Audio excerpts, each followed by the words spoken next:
ਵਾਹਿਗੁਰੂ ਜੀ ਕਾ ਖਾਲਸਾ ਵਾਹਿਗੁਰੂ ਜੀ ਕੀ ਫਤਿਹ। ਟੀਵੀ 84 ਦੇ ਸਾਰੇ ਦਰਸ਼ਕ ਤੇ ਸਰੋਤੇ ਜਿਹੜੇ ਇਸ ਵਕਤ ਸਾਡੇ ਨਾਲ ਨਾਰਥ ਅਮਰੀਕਾ ਦੇ ਵਿੱਚੋਂ ਜੁੜੇ ਹੋਏ ਆ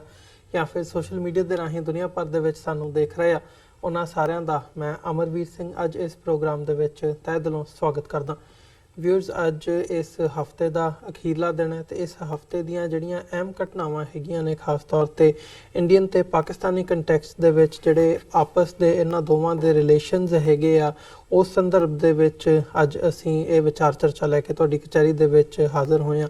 ਤੇ ਜਿਵੇਂ ਅਸੀਂ ਹਰ ਹਫਤੇ ਹੁਣ ਕੋਸ਼ਿਸ਼ ਕਰਦੇ ਹਾਂ ਕਿ ਜਿਹੜਾ ਫਰਾਈਡੇ ਦਾ ਸ਼ੁੱਕਰਵਾਰ ਦਾ ਦਿਨ ਹੁੰਦਾ ਹੈ, ਇਹ ਵਿਚਾਰ ਚਰਚਾ ਅਸੀਂ ਜ਼ਰੂਰ ਕਰੀਏ। ਸੋ ਜਿੱਥੇ ਅੱਜ ਦੀ ਜਿਹੜੀ ਇੱਕ ਅਹਿਮ ਖਬਰ ਹੈਗੀ ਹੈ, ਕਰਤਾਰਪੁਰ ਸਾਹਿਬ ਦਾ ਜਿਹੜਾ ਕੋਰੀਡੋਰ ਹੈ, ਉਸ ਹਵਾਲੇ ਦੇ ਨਾਲ ਜਿਹੜੀ ਮੀਟਿੰਗ ਪਾਕਿਸਤਾਨੀ ਸਾਈਡ ਤੇ ਵਾਘਾ ਦੇ ਮੁਕਾਮ ਦੇ ਉੱਤੇ ਹੋਣੀ ਸੀ 2 ਅਪ੍ਰੈਲ ਨੂੰ, ਉਹ ਭਾਰਤ ਵੱਲੋਂ ਪੋਸਟਪੋਨ ਕਰ ਦਿੱਤੀ ਗਈ ਹੈ। ਉਹਨਾਂ ਨੇ ਪੋਸਟਪੋਨ ਕਰਨ ਦਾ ਕਾਰਨ ਭਾਰਤ ਨੇ ਇਹ ਦੱਸਿਆ ਕਿ ਪਾਕਿਸਤਾਨ ਵੱਲੋਂ ਜਿਹੜੀ ਇੱਕ ਕਮੇਟੀ ਕਨਸਟੀਟਿਊਟ ਕੀਤੀ ਗਈ ਸੀ, ਜਿਹੜੀ ਆਉਣ ਵਾਲੇ ਸਮੇਂ ਦੇ ਵਿੱਚ ਕੰਮ ਕਰੇਗੀ ਕਿ ਜਿਹੜੇ ਯਾਤਰੀ, ਜਿਹੜੇ ਸ਼ਰਧਾਲੂ ਆਉਂਦੇ ਆ ਉੱਥੇ ਪਾਕਿਸਤਾਨ ਦੀ ਧਰਤੀ ਤੇ ਕਰਤਾਰਪੁਰ ਸਾਹਿਬ ਕੋਰੀਡੋਰ, ਉਹਨਾਂ ਨੂੰ ਫੈਸਿਲਿਟੇਟ ਕਿਵੇਂ ਕੀਤਾ ਜਾਵੇ। ਉਹ ਪਾਕਿਸਤਾਨ ਗੁਰਦੁਆਰਾ ਪ੍ਰਬੰਧਕ ਕਮੇਟੀ ਦੇ ਜਿਹੜੇ ਮੈਂਬਰ ਨੇ, 10 ਮੈਂਬਰਸ ਨੇ, ਉਹਦੇ ਵਿੱਚ ਉਹਨਾਂ ਦੀ ਸ਼ਮੂਲੀਅਤ ਹੈਗੀ ਹੈ। ਉਹਦੇ ਤੇ ਆਬਜੈਕਟ ਕੀਤਾ ਹੈ ਇੰਡੀਆ ਨੇ ਕਿ ਉਹਦੇ ਵਿੱਚ ਜਿਹੜੇ ਖਾਲਿਸਤਾਨੀ ਐਲੀਮੈਂਟਸ ਨੇ, ਉਹ ਨੇ ਜਿਹੜੇ ਭਾਰਤ ਦੇ ਵਿੱਚ ਹਿਊਮਨ ਰਾਈਟਸ ਵਾਇਲੇਸ਼ਨ ਦੀ ਗੱਲ ਕਰਦੇ ਆ ਜਾਂ ਸਿੱਖ ਹੱਕਾਂ ਦੀ ਗੱਲ ਕਰਦੇ ਆ, ਉਹਨਾਂ ਦੇ ਉੱਤੇ ਆਬਜੈਕਟ ਕੀਤਾ ਭਾਰਤ ਨੇ। ਤੇ ਇਹ ਕਹਿੰਦੇ ਹੋਏ, ਇਹ ਮੇਨ ਰੀਜ਼ਨ ਦਿੰਦੇ ਹੋਏ ਉਹਨਾਂ ਨੇ ਜਿਹੜੀ ਕਰਤਾਰਪੁਰ ਸਾਹਿਬ ਦੀ ਕੋਰੀਡੋਰ ਦੀ ਇਹ ਜਿਹੜੀ ਮੀਟਿੰਗ 2 ਅਪ੍ਰੈਲ ਨੂੰ ਹੋਣ ਵਾਲੀ ਸੀ, ਇਹ ਪੋਸਟਪੋਨ ਕਰ ਦਿੱਤੀ ਸੀ। ਤੇ ਅਗਲੇ ਵੀ ਜਿਹੜੇ ਹੋਰ ਇਸ਼ੂਜ਼ ਹੈਗੇ ਆ ਇਸ ਸਾਰੇ ਹਫਤੇ ਦੇ ਵਿੱਚ, ਉਹਨਾਂ ਨੂੰ ਵੀ ਅਸੀਂ ਵਿਚਾਰ ਚਰਚਾ ਦੇ ਅਧੀਨ ਲਿਆਵਾਂਗੇ, ਪਰ ਸ਼ੁਰੂਆਤ ਇੱਥੋਂ ਕਰਾਂਗੇ। ਸੋ ਇਹ ਸਾਰੀ ਗੱਲਬਾਤ ਦੇ ਲਈ ਅੱਜ ਸਾਡੇ ਨਾਲ ਸੀਨੀਅਰ ਜਰਨਲਿਸਟ ਸਲੀਮ ਮਲਿਕ ਸਾਹਿਬ ਤੇ ਖਾਲਿਸਤਾਨ ਅਫੇਅਰ ਸੈਂਟਰ ਦੇ ਸੰਚਾਲਕ ਡਾਕਟਰ ਅਮਰਜੀਤ ਸਿੰਘ ਸਾਡੇ ਨਾਲ ਮੌਜੂਦ ਨੇ ਇਸ ਪੈਨਲ ਦੇ ਵਿੱਚ। ਸੋ ਆਓ ਇਹਨਾਂ ਨਾਲ ਮਿਲ ਕੇ ਅੱਜ ਦੀ ਵਿਚਾਰ ਚਰਚਾ ਦੀ ਸ਼ੁਰੂਆਤ ਕਰਦੇ ਹਾਂ। ਮਲਿਕ ਸਾਹਿਬ, ਅਸਲਾਮ ਵਾਲੇਕੁਮ। ਡਾਕਟਰ ਸਾਹਿਬ, ਤੁਹਾਡਾ ਵੀ ਸਵਾਗਤ ਹੈ। ਵਾਹਿਗੁਰੂ ਜੀ ਕਾ ਖਾਲਸਾ ਵਾਹਿਗੁਰੂ ਜੀ ਕੀ ਫਤਿਹ। ਮਲਿਕ ਸਾਹਿਬ, ਮੈਂ ਸ਼ੁਰੂਆਤ ਤੁਹਾਡੇ ਕੋਲੋਂ ਕਰਨਾ ਚਾਹੂੰਗਾ। ਕੀ ਕਹਿਣਾ ਚਾਹੋਗੇ ਜਿਹੜੀ ਇਹ ਲੇਟੈਸਟ ਡਿਵੈਲਪਮੈਂਟ, ਅੱਜ ਦੀ ਹੀ ਲੇਟੈਸਟ ਖਬਰ ਹੈ, ਕਰਤਾਰਪੁਰ ਕੋਰੀਡੋਰ ਦੇ ਹਵਾਲੇ ਨਾਲ ਆਈ ਹੈ। ਪਹਿਲਾਂ ਤੋਂ ਹੀ ਖਦਸ਼ੇ ਜਤਾਏ ਜਾ ਰਹੇ ਸੀ, ਅਸੀਂ ਵੀ ਇਸ ਪਲੇਟਫਾਰਮ ਤੋਂ ਗੱਲਬਾਤ ਕਰਦੇ ਰਹੇ ਹਾਂ ਕਿ ਕਿਤੇ ਨਾ ਕਿਤੇ ਜਿਹੜੀ ਨੀਤੀ ਹੈਗੀ ਹੈ ਭਾਰਤ ਸਰਕਾਰ ਦੀ, ਉਹ ਸੈਬੋਟਾਜ ਕਰਨ ਦੀ ਨਜ਼ਰ ਆਉਂਦੀ ਹੈ ਜਾਂ ਪੈਰ ਪਿੱਛੇ ਖਿੱਚਣ ਦੀ ਨਜ਼ਰ ਆਉਂਦੀ ਹੈ ਕਰਤਾਰਪੁਰ ਕੋਰੀਡੋਰ ਤੋਂ। ਕੀ ਕਹਿਣਾ ਚਾਹੋਗੇ ਇਸ ਜਿਹੜੀ ਮੀਟਿੰਗ ਨੂੰ ਪੋਸਟਪੋਨ ਕਰਨ ਦਾ ਕਾਰਨ ਵੀ ਦੱਸਿਆ ਗਿਆ, ਉਸ ਬਾਰੇ? ਦੇਖੋ, ਇੱਕ ਤੇ ਇਹ 2 ਅਪ੍ਰੈਲ ਦੀ ਮੀਟਿੰਗ ਤੋਂ ਪਹਿਲੇ ਵੀ ਇੱਕ ਮੀਟਿੰਗ ਹੋਣੀ ਸੀ ਹਿੰਦੁਸਤਾਨ ਦੇ ਅੰਦਰ, ਉਹ ਵੀ ਪੋਸਟਪੋਨ ਕੀਤੀ ਗਈ ਸੀ। ਤੇ ਜਦੋਂ ਦਾ ਪਿਛਲੇ ਸਾਲ ਅਕਤੂਬਰ ਤੋਂ ਜਦੋਂ ਕਰਤਾਰਪੁਰ ਸਾਹਿਬ ਦਾ ਇਹ ਸਿਲਸਿਲਾ ਸ਼ੁਰੂ ਹੋਇਆ ਜੀ ਕਿ ਲਾਂਘਾ ਖੁੱਲੇਗਾ, ਤੁਸੀਂ ਉਸ ਦਿਨ ਤੋਂ ਲੈ ਕੇ ਮੈਂ ਮੁxtਲਿਫ ਪ੍ਰੋਗਰਾਮਾਂ ਦੇ ਅੰਦਰ ਵੀ, ਮੁxtਲਿਫ ਚੈਨਲਸ ਦੇ ਅੰਦਰ ਵੀ, ਤੇ ਇੱਥੇ ਜਿਹੜੀ ਥਿੰਕ ਟੈਂਕ ਡਿਬੇਟ 1-2 ਵਾਰੀ ਹੋਈ ਹੈ ਕਿ ਫਿਊਚਰ ਆਫ ਕਰਤਾਰਪੁਰ ਕੋਰੀਡੋਰ, ਉਸ ਤੇ ਵੀ ਮੈਂ ਕਿਹਾ ਸੀ ਕਿ ਭਾਰਤ ਦੀ ਜਿਹੜੀ ਸਰਕਾਰ ਹੈ ਉਹ ਇਹਦੇ ਅੰਦਰ ਸੰਜੀਦਾ ਨਹੀਂ ਹੈ। ਅੱਛਾ, ਉਹ ਹੁਣ ਤੁਸੀਂ ਦੇਖੋ ਤਕਰੀਬਨ ਕੋਈ 6 ਮਹੀਨੇ ਦਾ ਅਗਰ ਤੁਸੀਂ ਦੇਖੋ, ਪਾਕਿਸਤਾਨ ਦੀ ਸਾਈਡ ਤੇ ਜਿਹੜਾ ਇੰਪ੍ਰੈਸ਼ਨ ਹੈ ਉਹ ਬਹੁਤ ਪੋਜ਼ਿਟਿਵ ਹੈ। ਅੱਛਾ, ਉਹ ਨਾਲੇ ਉਹਨਾਂ ਨੇ ਕੰਮ ਕਰਕੇ ਵੀ ਵਿਖਾਇਆ, ਮੋਰ ਦੈਨ 50% ਡਿਵੈਲਪਮੈਂਟ ਨਜ਼ਰ ਆਉਂਦੀ ਪਈ ਹੈ। ਕਿਉਂਕਿ ਹੁਣ ਇਹ ਮੀਡੀਆ ਦਾ ਜ਼ਮਾਨਾ ਹੈ, ਟੈਕਨੋਲੋਜੀ ਦਾ, ਹੁਣ ਤੁਸੀਂ ਝੂਠ ਬੋਲ ਨਹੀਂ ਸਕਦੇ, ਨਾ ਵਿਕਦਾ ਹੈ ਇਸ ਤਰ੍ਹਾਂ। ਅੱਛਾ, ਇੰਡੀਆ ਨੇ ਪਹਿਲੇ ਦਿਨ ਤੋਂ ਕੋਈ ਨਾ ਕੋਈ ਹੀਲਾ ਬਹਾਨਾ, ਫਿਰ ਪਲਵਾਮਾ, ਉਹਦੇ ਬਾਅਦ ਗੱਲ ਹੈ ਕਿ ਇਹ ਲੋਕ ਸੰਜੀਦਾ ਨਹੀਂ ਆ। ਮੈਂ ਹਮੇਸ਼ਾ ਕਿਹਾ ਹੈ ਕਿ ਇਹ ਜਿਹੜੀ ਰਾਹਦਾਰੀ ਹੈ ਕਰਤਾਰਪੁਰ ਸਾਹਿਬ ਦੀ, ਜਿਹੜੀ ਜਿੱਥੇ ਇਹ ਬਰਕਤਾਂ ਦੀ, ਜਿੱਥੇ ਇਹ ਸ਼ਾਦੀਆਨੇ, ਯਾਨੀ ਔਰ ਦੂਸਰਾ ਇਹ ਜਿਹੜਾ ਹੁਣ ਇਹਨਾਂ ਨੇ ਦਲੀਲ ਦਿੱਤੀ ਹੈ ਕਿ ਜੀ ਉਹ ਪ੍ਰੋ ਖਾਲਸਾ ਹੈ ਤੇ ਉਹ ਪ੍ਰੋ ਇਹ ਖਾਲਿਸਤਾਨੀ ਹੈ, ਸਾਰੇ ਹੀ ਖਾਲਿਸਤਾਨੀ ਹੈ। ਮਤਲਬ ਕਿ ਜਿਹੜਾ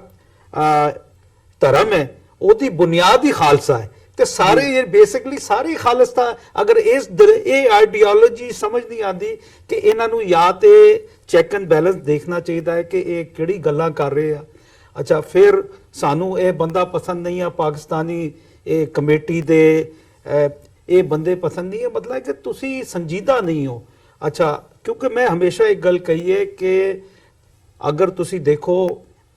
ਭਾਰਤ ਦੇ ਅੰਦਰ ਜਿਹੜੀ ਦਲੇਰ ਤੇ ਜੰਗਜੂ ਕੌਮ ਹੈ ਜੀ, ਔਰ ਜਿਹੜੀ ਫਰੰਟ ਲਾਈਨ ਤੇ ਪਾਕਿਸਤਾਨ ਦੇ ਬਾਰਡਰ ਤੋਂ ਹਿੰਦੁਸਤਾਨ ਨੂੰ 2 ਜੰਗਾਂ ਦੇ ਅੰਦਰ ਜਿਹੜੀ ਸੇਫ ਕਰ ਰਹੀ ਹੈ, ਉਹ ਪੰਜਾਬ ਦੀ ਸਿੱਖ ਦਲੇਰ ਕੌਮ, ਜਿਨ੍ਹਾਂ ਦੀ ਇੱਕ ਹਿਸਟਰੀ ਹੈ, ਜਿਹੜੇ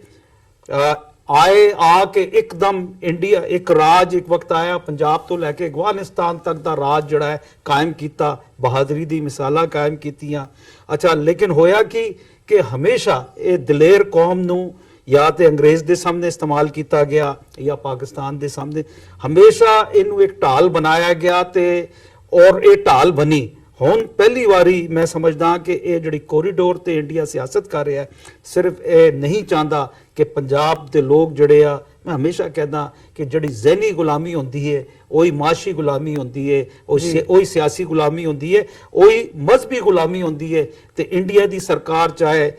ਆਉਣ ਵਾਲੇ ਇਲੈਕਸ਼ਨ ਦੇ ਬਾਅਦ ਕਾਂਗਰਸ ਦੀ ਬਣੇ ਜਾਂ ਬੀਜੇਪੀ ਦੀ ਬਣੇ, ਉਹ ਨਹੀਂ ਚਾਹੁੰਦੇ ਕਿ ਪੰਜਾਬ ਦੇ ਲੋਕ ਜਿਹੜੇ ਆ ਉਹ ਖੁਦ ਮੁਖਤਾਰ ਹੋਣ, ਉਹ ਜ਼ਹਿਨੀ ਤੌਰ ਤੇ ਆਜ਼ਾਦ ਹੋਣ। ਔਰ ਨਾਲੇ ਉਹ ਇਸ ਹਸਾਸ ਮਾਮਲੇ ਤੇ ਇਹਨਾਂ ਨੂੰ ਅੰਦਾਜ਼ਾ ਨਹੀਂ ਆ ਕਿ ਮੈਂ ਪਹਿਲੇ ਵੀ ਕਿਹਾ ਕਿ ਇਹ ਕਰਤਾਰਪੁਰ ਸਾਹਿਬ ਸਿਰਫ ਇੱਕ ਕੋਰੀਡੋਰ ਨਹੀਂ ਹੈ, ਇਹ ਪੰਜਾਬ ਦੇ ਲੋਕਾਂ ਦਾ, ਚੜ੍ਹਦੇ ਪੰਜਾਬ ਦੇ ਲੋਕਾਂ ਦੇ ਈਮਾਨ ਦਾ ਹਿੱਸਾ ਹੈ। ਇਹਦੇ ਨਾਲ ਇੰਡੀਆ ਸਰਕਾਰ ਅਗਰ ਇਸੇ ਤਰ੍ਹਾਂ ਖੇਡਦੀ ਰਹੇਗੀ ਔਰ ਹੀਲੇ ਬਹਾਨੇ ਕਰੇਗੀ ਤੇ ਇੱਕ ਵਕਤ ਮੈਂ ਸਮਝਦਾ ਆਏਗਾ ਕਿ ਆਵਾਮ ਆਪ ਹੀ ਉਹ ਬਾਰਡਰ ਖੋਲ ਦੇਗੀ। ਜੀ ਡਾਕਟਰ ਸਾਹਿਬ, ਤੁਸੀਂ ਕੀ ਸਮਝਦੇ ਹੋ ਜਿਹੜੇ ਰੀਜ਼ਨਸ ਇਸ ਪੋਸਟਪੋਨ ਕਰਨ ਦੇ ਪਿੱਛੇ ਜਿਹੜੇ ਕਾਰਨ ਨੇ ਉਹ ਇੰਡੀਆ ਵੱਲੋਂ ਦਿੱਤੇ ਗਏ? ਆਫੀਸ਼ੀਅਲੀ ਪ੍ਰੋਟੈਸਟ ਕੀਤਾ ਗਿਆ, ਪਾਕਿਸਤਾਨ ਦੇ ਜਿਹੜੇ ਆਫੀਸ਼ੀਅਲਸ ਹੈਗੇ ਆ ਉਹਨਾਂ ਨੂੰ ਰੈਪਰੀਮੈਂਡ ਕੀਤਾ ਗਿਆ ਦਿੱਲੀ ਦੇ ਵਿੱਚ, ਕੀ ਕਹਿਣਾ ਚਾਹੋਗੇ ਇਸ ਬਾਰੇ? ਦੇਖੋ, ਪੰਜਾਬੀ ਦਾ ਅਖਾਣ ਹੈ, ਦੁਨੀਆ ਮੰਨਦੀ ਜ਼ੋਰਾਂ ਨੂੰ, ਕੋਈ ਪੁੱਛੇ ਨਾ ਕਮਜ਼ੋਰਾਂ ਨੂੰ। ਅੱਜ 29 ਮਾਰਚ ਦਾ ਦਿਨ ਹੈ ਔਰ ਅੱਜ ਤੋਂ ਠੀਕ 169 ਸਾਲ ਪਹਿਲਾਂ 29 ਮਾਰਚ 1849 ਨੂੰ ਲਾਹੌਰ ਦੇ ਵਿੱਚ ਸਰਕਾਰੇ ਖਾਲਸਾ ਜੀਓ ਦਾ ਅਖੀਰਲਾ ਦਰਬਾਰ ਲੱਗਾ ਸੀ ਔਰ ਉਸ ਦਿਨ ਅੰਗਰੇਜ਼ ਦਾ ਜਿਹੜਾ ਲਾਰੈਂਸ ਰੈਜ਼ੀਡੈਂਟ ਸੀ, ਬਾਅਦ ਦੇ ਵਿੱਚ ਉਹ ਪੂਰਾ ਸਰਵਾ ਬਣਿਆ, ਉਸਨੇ ਦਲੀਪ ਸਿੰਘ ਨੂੰ ਤਖਤ ਤੇ ਬਿਠਾਇਆ, ਫਿਰ ਉਤਾਰ ਕੇ ਉਸ ਦਾ ਤਖਤ ਲੈ ਕੇ ਔਰ ਇੱਕ ਹਫ਼ਤੇ ਦੇ ਵਿੱਚ ਉਹਨੂੰ ਫਤਿਹਪੁਰ ਯੂਪੀ ਦੇ ਵਿੱਚ ਲੈ ਗਏ ਜੀ। 7 ਸਾਲ ਉੱਥੇ ਹੀ ਆਪਣੀ ਨਜ਼ਰਬੰਦੀ ਚ ਰੱਖ ਕੇ ਫਿਰ ਇੰਗਲੈਂਡ ਲੈ ਕੇ ਈਸਾਈ ਬਣਾ ਕੇ ਉਸ ਗੱਲ ਨੂੰ ਮੁਕਾ ਦਿੱਤਾ। ਅਸੀਂ ਕੋਈ ਮੋਨਾਰਕੀਜ਼ ਜਾਂ ਦੂਸਰਿਆਂ ਤੀਸਰਿਆਂ ਦੇ ਹੱਕ 'ਚ ਨਹੀਂ ਹੈ, ਪਰ ਜਦੋਂ ਮੈਂ ਅੱਜ ਗੱਲ ਇੱਥੋਂ ਸ਼ੁਰੂ ਕਰ ਰਿਹਾ ਤਾਂ ਮੈਂ ਸਮਝਦਾ ਹਾਂ ਕਿ ਜਿਵੇਂ ਮਲਕ ਸਾਹਿਬ ਨੇ ਗੱਲ ਕੀਤੀ, ਜਦੋਂ ਅਸੀਂ ਪੰਜਾਬ ਦੇ ਇਤਿਹਾਸ ਦੀ ਗੱਲ ਕਰਦੇ ਹਾਂ ਕਿ ਇਹ ਕਿੰਨੀ ਬਦਕਿਸਮਤੀ ਹੈ ਕਿ ਕਿੱਥੇ ਇਹ 5 ਦਰਿਆਵਾਂ ਦੀ ਧਰਤੀ ਜਾਂ ਇਸ ਧਰਤੀ ਦੇ ਜਾਏ ਜਿਨ੍ਹਾਂ ਨੇ ਉੱਥੇ ਇੱਕ ਵਿਲੱਖਣ ਇਤਿਹਾਸ ਸਿਰਜਿਆ। ਬੇਸ਼ੱਕ ਉਹ ਇੱਕ ਜਿਹੜਾ ਦਰਿਆ ਖੈਬਰ ਇੱਕ ਡੋਰ ਸੀ ਹਰ ਇੱਕ ਦੇ, ਜਿਹੜਾ ਵੀ ਉਧਰੋਂ ਹਮਲਾਵਰ ਆਉਣ ਵਾਲੇ ਸੀ, 2-2,500-3,000 ਸਾਲ ਇਹ ਵਰਤਾਰਾ ਰਿਹਾ, ਲੇਕਿਨ ਇਹਦੇ ਬਾਵਜੂਦ ਪੰਜਾਬ ਦੇ ਵਿੱਚ ਜਿਹੜੀ ਇੱਕ ਤਹਿਜ਼ੀਬ ਰਹੀ ਇਹਨਾਂ ਸਾਰੇ ਹਜ਼ਾਰਾਂ ਸਾਲਾਂ ਦੇ ਵਿੱਚ, ਜਿਸ ਦੇ ਵਿੱਚ ਮਿੱਤਰਕਾਤ ਨਹੀਂ ਸੀ, ਦੋਸਤ ਦੀ ਪਿੱਠ ਛੁਰਾ ਮਾਰਨਾ ਨਹੀਂ ਸੀ, ਜਿਹਦੇ 'ਚ ਦੁਖਿਆਰੇ ਦੀ ਮਦਦ ਕਰਨਾ ਸੀ, ਜਿੱਥੇ ਮੁਹੱਬਤ ਦੀ ਗੱਲ ਸੀ। ਔਰ ਇਹੀ ਕਾਰਨ ਹੈ ਜਦੋਂ ਅਸੀਂ ਈਵਨ ਪੰਜਾਬੀ ਜ਼ਬਾਨ ਨਾਲ ਜੁੜੇ ਹੋਏ ਆਪਣੇ ਵਿਰਸੇ ਦੀ ਗੱਲ ਕਰਦੇ, ਬਾਬਾ ਫਰੀਦ 12ਵੀਂ-13ਵੀਂ ਸਦੀ ਤੋਂ ਸ਼ੁਰੂ ਹੋ ਕੇ ਤੇ ਅੱਜ ਤੱਕ ਵੀ ਉਹ ਬੇਸ਼ੱਕ ਗੁਰਬਾਣੀ ਹੋਏ, ਗੁਰੂ ਸਾਹਿਬਾਨ ਬਾਬਾ ਬੁੱਲੇ ਸ਼ਾਹ ਔਰ ਹਾਸ਼ਮ ਔਰ ਵਾਰਿਸ ਸ਼ਾਹ, ਇਹ ਸਾਰੇ ਸ਼ਾਹ ਹੁਸੈਨ, ਸੁਲਤਾਨ ਬਾਹੂ, ਸੋ ਤੁਸੀਂ ਇਹਨਾਂ ਦੇ ਵਿੱਚ ਜਿੱਥੇ ਰੱਬ ਦੇ ਪਿਆਰ ਦੀ ਹੂਕ ਹੈ ਉੱਥੇ ਇਨਸਾਨੀਅਤ ਦਾ ਮੈਸੇਜ ਹੈ। ਹੁਣ ਅਨਫੋਰਚੂਨੇਟਲੀ ਅੰਗਰੇਜ਼ਾਂ ਨੇ ਜਿਸ ਅੰਦਾਜ਼ ਦੇ ਵਿੱਚ 98 ਸਾਲ ਡਿਵਾਈਡ ਐਂਡ ਰੂਲ ਪਾਲਿਸੀ ਰੱਖ ਕੇ ਸਾਰੇ ਸਬ ਕੰਟੀਨੈਂਟ ਦੇ ਉੱਤੇ ਉਹਨਾਂ ਨੇ ਰਾਜ ਕੀਤਾ ਔਰ ਜਾਣ ਲੱਗੇ ਜਿਸ ਅੰਦਾਜ਼ ਦੇ ਵਿੱਚ ਸਿੱਖ ਕੌਮ ਜਿਹੜੀ ਕਿ ਸਮੇਂ ਦੀ ਹਾਣ ਦੀ ਨਹੀਂ ਸੀ ਹੋ ਸਕੀ, ਉਹ ਆਪਣੇ ਹੱਕਾਂ ਨੂੰ ਮਹਿਫੂਜ਼ ਨਹੀਂ ਕਰਵਾ ਸਕੀ, ਉਹ ਉਸ ਕਿਸਮ ਦੇ ਜਿੱਥੇ ਕਿ ਇੱਕ ਅਨਸਰਟਨਟੀ ਸੀ, ਉਹ ਆਪਣੀ ਹੋਣੀ ਸਿਰਜਣ ਦੇ ਲਈ ਕੋਈ ਪੇਸ਼ਕਦਮੀ ਨਹੀਂ ਕਰ ਸਕੀ। ਨਤੀਜੇ ਦੇ ਤੌਰ ਤੇ ਅਸੀਂ ਉਸ ਸੋਚ ਵਾਲਿਆਂ ਦੇ ਗੁਲਾਮ ਬਣੇ ਜਾਂ ਉਹਨਾਂ ਦੇ ਘੇਰੇ ਦੇ ਵਿੱਚ ਆ ਗਏ ਜਿਹੜੇ ਚਾਣਕਿਆ ਪੁੱਤਰ ਨੇ, ਬੇਈਮਾਨੀ ਜਿਨ੍ਹਾਂ ਦੀ ਰਗੋ ਰੇਸ਼ੇ 'ਚ ਹੈ ਔਰ ਜਿਨ੍ਹਾਂ ਦਾ ਬੇਸਿਕ ਜਿਹੜਾ ਉਹਨਾਂ ਦਾ ਫੇਥ ਹੀ ਇਹ ਹੈ, ਜਿਹਨੂੰ ਨਹਿਰੂ ਨੇ ਕਿਹਾ ਸੀ ਕਿ ਬਾਤ ਐਸੀ ਕੀਜੀਏ हर बात के 100 पहलू हों, कोई पहलू तो रहे बात बदलने के लिए। ये करतारपुर कॉरिडोर की कहानी बेशक 72 साल तो सिख कौम दियां अरदासां दे नाल असीं इस गल दी हमेशा शुरुआत करते हैं, ਪਰ ਜਿਸ ਤੇਜ਼ੀ ਨਾਲ ਡਿਵੈਲਪਮੈਂਟਸ ਹੋਈਆਂ, ਜਨਾਬ ਇਮਰਾਨ ਖਾਨ ਉਹਨਾਂ ਦੇ ਪਾਵਰ 'ਚ ਪ੍ਰਾਈਮ ਮਿਨਿਸਟਰ ਬਣਨ ਤੋਂ ਬਾਅਦ ਨਵੰਬਰ 28 ਨੂੰ ਸੰਗੇ ਬੁਨਿਆਦ ਰੱਖਣਾ, ਔਰ ਜਿਵੇਂ ਮਲਕ ਸਾਹਿਬ ਨੇ ਦੱਸਿਆ ਕਿ ਆਲਮੋਸਟ 60% ਕੰਮ ਮੁਕੰਮਲ ਹੋ ਚੁੱਕਾ ਹੈ। ਜੀ। ਔਰ ਇਸ ਪੀਰੀਅਡ 'ਚ ਜਿਹੜੀ ਵੀ ਕੋਈ ਸਿੱਖਾਂ ਦੀ ਐਸਪੀਰੇਸ਼ਨ ਜਾਂ ਕੋਈ ਸ਼ੱਕ ਸੀ, ਜਿਵੇਂ ਹੋਇਆ ਕਿ ਜੇ ਉਹਦਾ ਹੈਰੀਟੇਜ ਲੈਵਲ ਨਾ ਡਿਸਟਰੋਏ ਹੋਏ, ਉਹ ਬੇਸਿਕ ਖੂਹ ਜਿਹਦੇ ਨਾਲ ਬਾਬੇ ਨਾਨਕ ਨੇ ਖੇਤੀਬਾੜੀ ਕੀਤੀ, ਜਿਹੜੇ ਆਲੇ ਦੁਆਲੇ ਜੰਗਲ ਆਫ ਕੰਕਰੀਟ ਨਹੀਂ ਬਣਨਾ ਚਾਹੀਦਾ, ਉਹਨਾਂ ਨੇ ਫੌਰਨ ਆਪਣੀ ਪ੍ਰਾਈਮ ਮਿਨਿਸਟਰ ਦੇ ਚੇਅਰ ਕੀਤੀ ਕਮੇਟੀ, ਔਰ ਉਹਨਾਂ ਨੇ ਕਿਹਾ ਜੀ ਬਿਲਕੁਲ ਉਹਦੀ ਓਰੀਜਨੈਲਿਟੀ ਕਾਇਮ ਹੋਣੀ ਚਾਹੀਦੀ, ਔਰ ਹੋਰ ਵੀ ਸਾਰੇ ਸਟੈਪ। ਪਰ ਦੂਸਰੇ ਪਾਸੇ ਇੱਕ ਬਦਦਿਆਨਤੀ, ਬਦਨੀਅਤੀ ਜਿਹੜੀ ਹੈ ਉਹ ਪਹਿਲੇ ਦਿਨ ਤੋਂ ਮੌਜੂਦ ਸੀ, ਔਰ ਉਹਦੇ 'ਚ ਅਸੀਂ ਦੇਖਦੇ ਹਾਂ ਕਿ ਜੇ 28 ਨਵੰਬਰ ਨੂੰ ਸੰਗੇ ਬੁਨਿਆਦ ਨਾ ਰੱਖਿਆ ਹੁੰਦਾ ਜਾਂ ਐਲਾਨ ਨਾ ਹੁੰਦਾ ਤੇ ਕਦੇ ਵੀ ਉੱਥੇ 2 ਦਿਨ ਪਹਿਲਾਂ ਉੱਥੇ ਟੈਲੀਸਕੋਪ ਲਾਉਣ ਦੀ ਗੱਲ ਕਰ ਰਹੇ ਸੀ। ਸੋ ਇਹ ਜਿਹੜਾ ਨਵੰਬਰ ਤੋਂ ਹੁਣ ਤੱਕ ਵੀ ਇਹ 4 ਮਹੀਨੇ ਦਾ ਸਾਰਾ 5 ਮਹੀਨੇ ਦਾ ਸਫ਼ਰ ਹੈ, ਅਸੀਂ ਜੇ ਇਹਦੇ 'ਚ ਦੇਖੀਏ ਕਿ ਕਿਵੇਂ ਪੈਰ ਪੈਰ ਤੇ ਰੁਕਾਵਟਾਂ ਉਹਨਾਂ ਨੇ ਖੜੀਆਂ ਕੀਤੀਆਂ, ਕਿਵੇਂ ਆਪਣੇ ਸ਼ੋਅ ਬॉय ਅਮਰਿੰਦਰ ਰਾਹੀਂ ਕਦੇ ਇਹਨੂੰ ਕਰਤਾਰਪੁਰ ਕੋਰੀਡੋਰ ਨੂੰ ISI ਦਾ ਲਾਂਘਾ ਕਿਹਾ, ਕਦੇ ਟੈਰਰਿਜ਼ਮ ਦਾ ਕਿਹਾ, ਜਿਵੇਂ ਲਾਸਟ ਮੀਟਿੰਗ ਜਿਹੜੀ ਪਹਿਲਾਂ ਦਿੱਲੀ 'ਚ ਹੋਣੀ ਸੀ ਉਹਨੂੰ ਸ਼ਿਫਟ ਕਰਕੇ ਅਟਾਰੀ 'ਚ ਕੀਤੀ ਗਈ, ਔਰ ਐਨ ਮੌਕੇ ਦੇ ਉੱਤੇ ਜਿਹੜੀ ਉਹਨਾਂ ਦੀ ਜੁਆਇੰਟ ਸਟੇਟਮੈਂਟ ਸੀ ਉਹਦੇ 'ਚ ਬਿਲਕੁਲ ਇਹ ਸੀ ਕਿ ਬੜੀ ਬੋਨਹੋਮੀ ਹੋਈ, ਬੜੀ ਜਿਹੜੀ ਕੋਰਡੀਅਲਿਟੀ 'ਚ ਹੋਈ। ਪਰ ਇੱਕਦਮ ਬਾਅਦ ਉਹਨਾਂ ਦੇ ਹੋਮ ਸੈਕਟਰੀ ਲੈਵਲ ਨੇ ਵੀ ਔਰ ਫੋਰਨ ਸੈਕਟਰੀ ਨੇ ਕਿਹਾ ਕਿ ਜੀ ਅਸੀਂ ਇਹ ਕੰਸਰਨ ਉਹਨਾਂ ਦੇ ਸਾਹਮਣੇ ਲਿਆਂਦਾ ਹੈ ਕਿ ਵੀ ਇਹ ਉੱਥੇ ਜਿਹੜੇ ਸਾਡੇ ਪਿਲਗ੍ਰਿਮ ਜਾਣੇ ਨੇ ਉਹਨਾਂ ਦੇ ਬ੍ਰੇਨ ਵਾਸ਼ ਨਾ ਹੋਣ, ਖਾਲਿਸਤਾਨ ਦਾ ਪ੍ਰੋਪੇਗੈਂਡਾ ਨਾ ਹੋਏ। ਨਾਲ ਹੀ ਇਹ ਕਿਹਾ ਜੀ ਅਸੀਂ ਤਾਂ 5000 ਦੀ ਮੰਗ ਕਰ ਰਹੇ ਹਾਂ ਰੋਜ਼ਾਨਾ ਹੋਏ। ਨਾਲ ਹੀ ਕਿਹਾ ਜੀ ਉਹਦੇ 'ਚ ਗੈਰ ਸਿੱਖਾਂ ਨੂੰ ਵੀ, ਮਤਲਬ ਹਿੰਦੂਆਂ ਨੂੰ ਵੀ ਜਾਣ ਦੀ ਇਜਾਜ਼ਤ ਹੋਣੀ ਚਾਹੀਦੀ। ਹੁਣ ਜ਼ਾਹਿਰ ਹੈ ਵੀ ਇਸ ਸਾਰੇ ਪੀਰੀਅਡ 'ਚ ਇੰਨੀ ਹਾਰਮੋਨੀ 'ਚ ਮੀਟਿੰਗ ਹੋਈ, ਔਰ ਹੁਣ ਜਿਹੜੀ ਕਿ 2 ਅਪ੍ਰੈਲ ਨੂੰ ਹੋਣੀ ਸੀ, ਐਸਾ ਵਿਚਕਾਰ ਕੀ ਹੋਇਆ ਕਿ all of a sudden Indian government ਨੇ ਇਹ ਬਹਾਨਾ ਬਣਾ ਕੇ, ਪਹਿਲੀ ਗੱਲ ਤਾਂ ਜਿਹੜੀ ਪਾਕਿਸਤਾਨ ਸਿੱਖ ਗੁਰਦੁਆਰਾ ਪ੍ਰਬੰਧਕ ਕਮੇਟੀ 10 ਮੈਂਬਰੀ ਅਨਾਉਂਸ ਹੋਈ ਹੈ, ਉਹਦਾ ਉਹ ਕੋਈ ਕਰਤਾਰਪੁਰ ਲਾਂਘੇ ਲਈ ਨਹੀਂ ਹੈ। ਪਾਕਿਸਤਾਨ ਸਿੱਖ ਗੁਰਦੁਆਰਾ ਪ੍ਰਬੰਧਕ ਕਮੇਟੀ ਉਸੇ ਤਰ੍ਹਾਂ ਦੀ ਇੱਕ ਬਾਡੀ ਹੈ ਜਿਵੇਂ ਸ਼੍ਰੋਮਣੀ ਗੁਰਦੁਆਰਾ ਪ੍ਰਬੰਧਕ ਕਮੇਟੀ ਹੈ ਜਾਂ ਦਿੱਲੀ ਸਿੱਖ ਗੁਰਦੁਆਰਾ ਮੈਨੇਜਮੈਂਟ ਕਮੇਟੀ ਹੈ। ਹੁਣ ਜਿਹੜੇ ਉਹਦੇ 'ਚ ਮੈਂਬਰ ਨੇ, ਕੋਈ ਇੰਡੀਆ 'ਚੋਂ ਕਿਸੇ ਨੂੰ ਤਾਂ ਜਿਹੜਾ ਖਾਲਿਸਤਾਨ ਦਾ ਸਮਰਥਕ ਹੈ ਮੈਂਬਰ ਨਹੀਂ ਲਿਆ ਗਿਆ, ਉਹ ਸਾਰੇ ਪਾਕਿਸਤਾਨੀ ਸ਼ਹਿਰੀ ਨੇ। ਜੇ ਭਾਰਤ ਦੇ ਵਿੱਚ ਰਹਿੰਦੇ ਆ, ਹਿੰਦੂਆਂ ਨੂੰ ਹੱਕ ਹੈ ਹਿੰਦੂ ਰਾਸ਼ਟਰ ਦੀ ਗੱਲ ਕਰਨ ਦਾ, ਹਿੰਦੀ ਹਿੰਦੁਸਤਾਨ ਕਹਿਣ ਦਾ, ਤੇ ਪਾਕਿਸਤਾਨ ਦੇ ਸਿੱਖਾਂ ਨੂੰ ਹੱਕ ਨਹੀਂ ਹੈ ਉਹ ਕਿਸੇ ਵੀ ਆਈਡੀਆ ਦੇ ਸਪੋਰਟਰ ਹੋਣ ਜਾਂ ਉਸ ਦੇ ਓਪੋਨੈਂਟ ਹੋਣ। ਸੋ ਜ਼ਾਹਿਰ ਹੈ ਇਹ ਉਵੇਂ ਹੀ ਹੈ ਜਿਵੇਂ ਪੰਜਾਬੀ 'ਚ ਕਹਿੰਦੇ ਨੇ ਕਿ ਵੀ ਉਹ ਜਿਹੜੀ ਹੈ ਕੋਈ ਆਪਣੀ ਬੀਵੀ ਨੂੰ ਛੱਡਣਾ ਚਾਹੁੰਦਾ ਸੀ ਤੇ ਪਰੇ 'ਚ ਪੰਚਾਇਤ 'ਚ ਉਹਨੂੰ ਸੱਦਿਆ, ਉਹਨੂੰ ਕਿਹਾ ਜੀ ਤੂੰ ਦੱਸ ਕੀ ਇਲਜ਼ਾਮ ਕੀ ਹੈ ਜੀ, ਇਹ ਆਟਾ ਗੁੰਨਦੇ ਹਿਲਦੀ ਕਿਉਂ ਹੈ। ਸੋ ਜ਼ਾਹਿਰ ਹੈ ਕਿ ਇਹ ਇੱਕ ਪਾਰਟ ਹੈ। ਮੈਂ ਸਮਝਦਾ ਵੀ ਇਹਦੇ ਉਲਟ ਜਿਉਂ ਹੀ ਕਰਤਾਰਪੁਰ ਲਾਂਘੇ ਦੀ ਗੱਲ ਹੋਈ, ਰੌਲਾ ਇਹਨਾਂ ਨੇ ਪਾ ਦਿੱਤਾ ਜੀ ਸ਼ਾਰਦਾ ਪੀਠ ਮੰਦਰ ਕਸ਼ਮੀਰ 'ਚ, ਉਹਦਾ ਵੀ ਲਾਂਘਾ ਹੋਣਾ ਚਾਹੀਦਾ। ਕਸ਼ਮੀਰੀ ਪੰਡਤਾਂ ਤੋਂ ਡਿਮਾਂਡ ਕਰਾਤੀ, ਫਿਰ ਇਹਨਾਂ ਨੇ ਸਰਕਾਰੀ ਅਦਾਰਿਆਂ ਰਾਹੀਂ ਗੱਲ ਸ਼ੁਰੂ ਹੋ ਗਈ। ਔਰ 4 ਦਿਨ ਪਹਿਲਾਂ ਪਾਕਿਸਤਾਨ ਦੀ ਹਕੂਮਤ ਨੇ ਐਲਾਨ ਕੀਤਾ ਕਿ ਜੀ ਉਹਨਾਂ ਦਾ ਜਿਹੜਾ ਤਹਿਰੀਕੇ ਇਨਸਾਫ ਦਾ ਇੱਕ ਰਮੇਸ਼ ਕੁਮਾਰ ਸ਼ਾਇਦ MLA ਹੈ, ਹਾਂ, ਔਰ ਉਹਨੇ ਕਿਹਾ ਜੀ ਮੈਂ ਜਾ ਰਿਹਾ ਉੱਥੇ ਔਰ ਅਸੀਂ ਆਲਰੇਡੀ ਜਿਹੜਾ ਇਸ ਨੂੰ ਬਿਲਕੁਲ ਖੋਲਾਂਗੇ ਔਰ ਅਗਲੇ ਸਾਲ ਤੱਕ ਨੂੰ ਫੰਕਸ਼ਨਲ ਕਰਾਂਗੇ, ਇਹਦੇ ਤੇ ਕੰਮ ਸ਼ੁਰੂ ਹੋ ਜਾਏਗਾ। ਹੁਣ ਬਜਾਏ ਇਸ ਦੇ, ਔਰ ਇਹ ਮੂੰਹ ਬੰਦ, ਉਦੋਂ ਕਿਸੇ ਨੇ ਰੌਲਾ ਨਹੀਂ ਪਾਇਆ ਵੀ ਜੇ ਕਰਤਾਰਪੁਰ ਕੋਰੀਡੋਰ ਖਾਲਿਸਤਾਨੀ ਪ੍ਰੋਪੇਗੈਂਡੇ ਜਾਂ ਦਹਿਸ਼ਤਗਰਦੀ ਦਾ ਹੋ ਸਕਦਾ ਹੈ ਤੇ ਇਹ ਸ਼ਾਰਦਾ ਪੀਠ ਤੋਂ ਕਿਉਂ ਨਹੀਂ ਆ ਜਾ ਸਕਦੇ ਫਿਰ ਜੀ। ਸੋ ਉੱਥੇ ਨਹੀਂ ਉਹਨਾਂ ਨੇ ਕਿਹਾ ਕਿ ਜੀ ਉੱਥੇ ਸਿੱਖਾਂ ਨੂੰ ਵੀ ਮੁਸਲਮਾਨਾਂ ਨੂੰ ਵੀ ਜਾਣ ਦਿਓ, ਉਹਦਾ ਸ਼ਾਰਦਾ ਪੀਠ ਮੰਦਰ ਉਹਨਾਂ ਨੇ ਆਪਣੇ ਬ੍ਰਾਹਮਣਾਂ ਦੇ ਲਈ ਰੱਖਿਆ ਹੋਇਆ। ਸੋ ਕੁੱਲ ਮਿਲਾ ਕੇ ਮੈਂ ਸਮਝਦਾ ਵੀ ਇਹਦੇ ਇੱਕ ਗੱਲ ਇਹਦੇ ਪਿੱਛੇ ਬਿਹਾਈਂਡ ਹੋਰ ਜੇ ਤੁਸੀਂ ਫੋਲੋ ਕਰਦੇ ਹੋ ਪਾਰਟ ਨੂੰ, ਜਿਵੇਂ ਇੱਕ ਬੜਾ ਪਪੂਲਰ ਸੀ ਸਰਵੇ ਜਿਹੜਾ ਭਾਰਤ ਦੇ ਵਿੱਚ 60,000 ਰਜਿਸਟਰਡ ਵੋਟਰਾਂ ਤੇ ਬੇਸ ਆਇਆ ਕਿ ਮੋਦੀ ਦੀ ਅਪਰੂਵਲ ਰੇਟਿੰਗ ਕੀ ਹੈ। ਜਿੱਥੇ ਸਾਊਥ ਦੀਆਂ ਸਟੇਟਾਂ ਨੇ ਜਿਵੇਂ ਤਮਿਲਨਾਡੂ ਦੇ ਵਿੱਚ ਸਿਰਫ 2.5% ਅਪਰੂਵਲ, ਕੇਰਲਾ ਦੇ ਵਿੱਚ 7%, ਪੌਂਡੀਚੇਰੀ 'ਚ ਬੜਾ ਲੋ, ਹਾਲਾਂਕਿ ਕਰਨਾਟਕਾ ਔਰ ਆਂਧਰਾ ਦੇ ਵਿੱਚ ਜਾਂ ਤੇਲੰਗਾਨਾ 'ਚ ਰਿਲੇਟਿਵਲੀ ਬੈਟਰ 20-22%। ਪਰ ਜਿਹੜੀ ਉਹਨਾਂ ਦੇ ਲਈ ਸਭ ਤੋਂ ਸ਼ੌਕਿੰਗ ਗੱਲ ਸੀ, ਹਿੰਦੂ ਹਾਰਟਲੈਂਡ ਇਹ ਸਾਰੀਆਂ ਰਾਜਸਥਾਨ, ਮੱਧ ਪ੍ਰਦੇਸ਼, ਯੂਪੀ ਅਬਵ 60%, ਕਿਤੇ 70, ਕਿਤੇ 72, ਪੰਜਾਬ 'ਚ 12% ਅਪਰੂਵਲ ਰੇਟ। ਸੋ ਮੈਂ ਇਹ ਸਮਝਦਾ ਵੀ ਜਿਹੜਾ ਇਹਨਾਂ ਨੇ ਕਰਤਾਰਪੁਰ ਕੋਰੀਡੋਰ ਦੀ ਗੱਲ ਵੀ ਜਦੋਂ ਇਹਨਾਂ ਦੀ ਮਜਬੂਰੀ ਬਣਿਆ ਮੰਨਣਾ, ਇਹ ਸਮਝਦੇ ਸੀ ਕਿ ਵੀ ਸਿੱਖਾਂ ਦੇ ਲਈ, ਖਾਸ ਤੌਰ ਤੇ ਸਿੱਖ ਵੋਟਾਂ ਲਈ ਬੀਜੇਪੀ ਨੂੰ ਇੱਕ ਸਹਾਰਾ ਮਿਲ ਜਾਏਗਾ। ਪਰ ਹਾਲ ਇਹ ਹੈ ਵੀ ਨਾ ਸਿਰਫ ਕਿ 12% ਕਾਸਟ ਹਿੰਦੂ ਹੈ ਪੰਜਾਬ ਦਾ, ਬ੍ਰਾਹਮਣ ਖੱਤਰੀ, ਦਾ ਮਤਲਬ ਹੈ 88% ਪੰਜਾਬੀ ਜਿਹੜੇ ਨੇ ਉਹ ਜਿਹੜਾ ਇਹਨੂੰ ਰਿਜੈਕਟ ਕਰਦੇ ਨੇ। ਔਰ ਹਾਲ ਇਹਨਾਂ ਦਾ ਪੰਜਾਬ 'ਚ ਇਹ ਹੋਇਆ ਵੀ ਜਿਹੜਾ ਈਵਨ ਅਕਾਲੀ ਬੀਜੇਪੀ ਅਲਾਇੰਸ ਹੈ,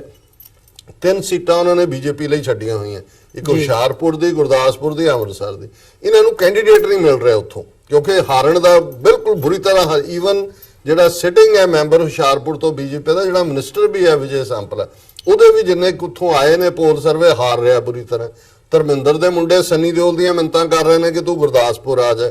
ਅੰਮ੍ਰਿਤਸਰ ਦੀ ਸੀਟ ਦੇ ਲਈ ਹਰਿੰਦਰ ਖਾਲਸਾ ਜਿਹੜਾ ਨਾਰਵੇ ਦੇ ਵਿੱਚ ਚਾਰਜਡ ਅਫੇਅਰ ਸੀ ਜੂਨ 84 ਚ, ਜਦੋਂ ਦਰਬਾਰ ਸਾਹਿਬ ਤੇ ਹਮਲਾ ਹੋਇਆ ਔਰ ਉਹਨੇ ਰਿਜ਼ਾਈਨ ਕੀਤਾ ਸੀ, ਐਂਬੈਸਡਰ ਸੀ ਉੱਥੇ, ਉਹਨੂੰ ਉਹਨਾਂ ਨੇ 2 ਦਿਨ ਪਹਿਲਾਂ ਜਿਹੜਾ ਉਹ ਪਾਰਟੀ ਬਦਲਵਾਈ ਹੈ ਕਿ ਵੀ ਉਹ ਬੀਜੇਪੀ 'ਚ ਆ ਰਿਹਾ, ਉਹਨੂੰ ਮੋਸਟ ਲਾਈਕਲੀ ਅੰਮ੍ਰਿਤਸਰ ਤੋਂ ਫੀਡ ਕਰ ਸੋ ਮਤਲਬ ਮੈਂ ਇਹ ਸਮਝਦਾ ਹਾਂ ਵੀ ਉਹਨਾਂ ਦੇ ਜਿਹੜਾ ਉਹਨਾਂ ਨੇ ਹਿਸਾਬ ਕਿਤਾਬ ਜਿਹਾ ਲਾ ਲਿਆ। ਔਰ ਜੇ ਤੁਸੀਂ ਪਿਛਲੇ ਹਫ਼ਤਿਆਂ ਦੇ ਵਿੱਚ ਦੇਖੋ, ਜਿਵੇਂ ਹਰਿਆਣੇ 'ਚ ਇੱਕ ਪਿੰਡ ਦੇ ਵਿੱਚ ਸਿੱਖਾਂ ਦੇ ਉੱਤੇ ਹਮਲਾ, ਇੱਕ ਸਿੱਖ ਸ਼ਮਸ਼ੇਰ ਸਿੰਘ 50 ਸਾਲ ਦਾ ਮਾਰਿਆ ਗਿਆ, ਗੁਰਦੁਆਰੇ ਤੇ ਹਮਲਾ, ਦਰਜਨਾਂ ਜ਼ਖਮੀ, ਇਹ ਸਾਰਾ ਜੇ ਤੁਸੀਂ ਇਹਨੂੰ ਮਿਲਾ ਕੇ ਦੇਖੋ, ਯਾਰ ਐਨ ਜਿਹੜਾ 12th ਆਵਰ ਦੇ ਉੱਤੇ ਇਹਨਾਂ ਦਾ ਕਰਤਾਰਪੁਰ ਕੋਰੀਡੋਰ ਤੋਂ ਭੱਜਣ ਦੀ ਲਾਈਨ, ਸੋ ਉਹਨਾਂ ਨੂੰ ਲੱਗਿਆ ਵੀ ਇਹਦਾ ਪੋਲੀਟੀਕਲ ਫਾਇਦਾ ਕੋਈ ਹੋਣਾ ਨਹੀਂ, ਤੇ ਹੁਣ ਅਗੇਨ ਪਾਕਿਸਤਾਨ ਦੀ ਭੰਡੀ ਕਰਕੇ ਉਹ ਜਿਹੜੀ ਘੱਟੋ ਘੱਟ ਜਿਹੜੀ ਮੈਜੋਰਿਟੀ ਹਿੰਦੂ ਵੋਟ ਹੈ ਉਹਨੂੰ ਜ਼ਰੂਰ ਕੰਸੋਲੀਡੇਟ ਕਰੋ। ਇਹ ਸਾਰੇ ਦਾ ਪਿਛੋਕੜ ਮੈਨੂੰ ਜਾਪਦਾ ਹੈ।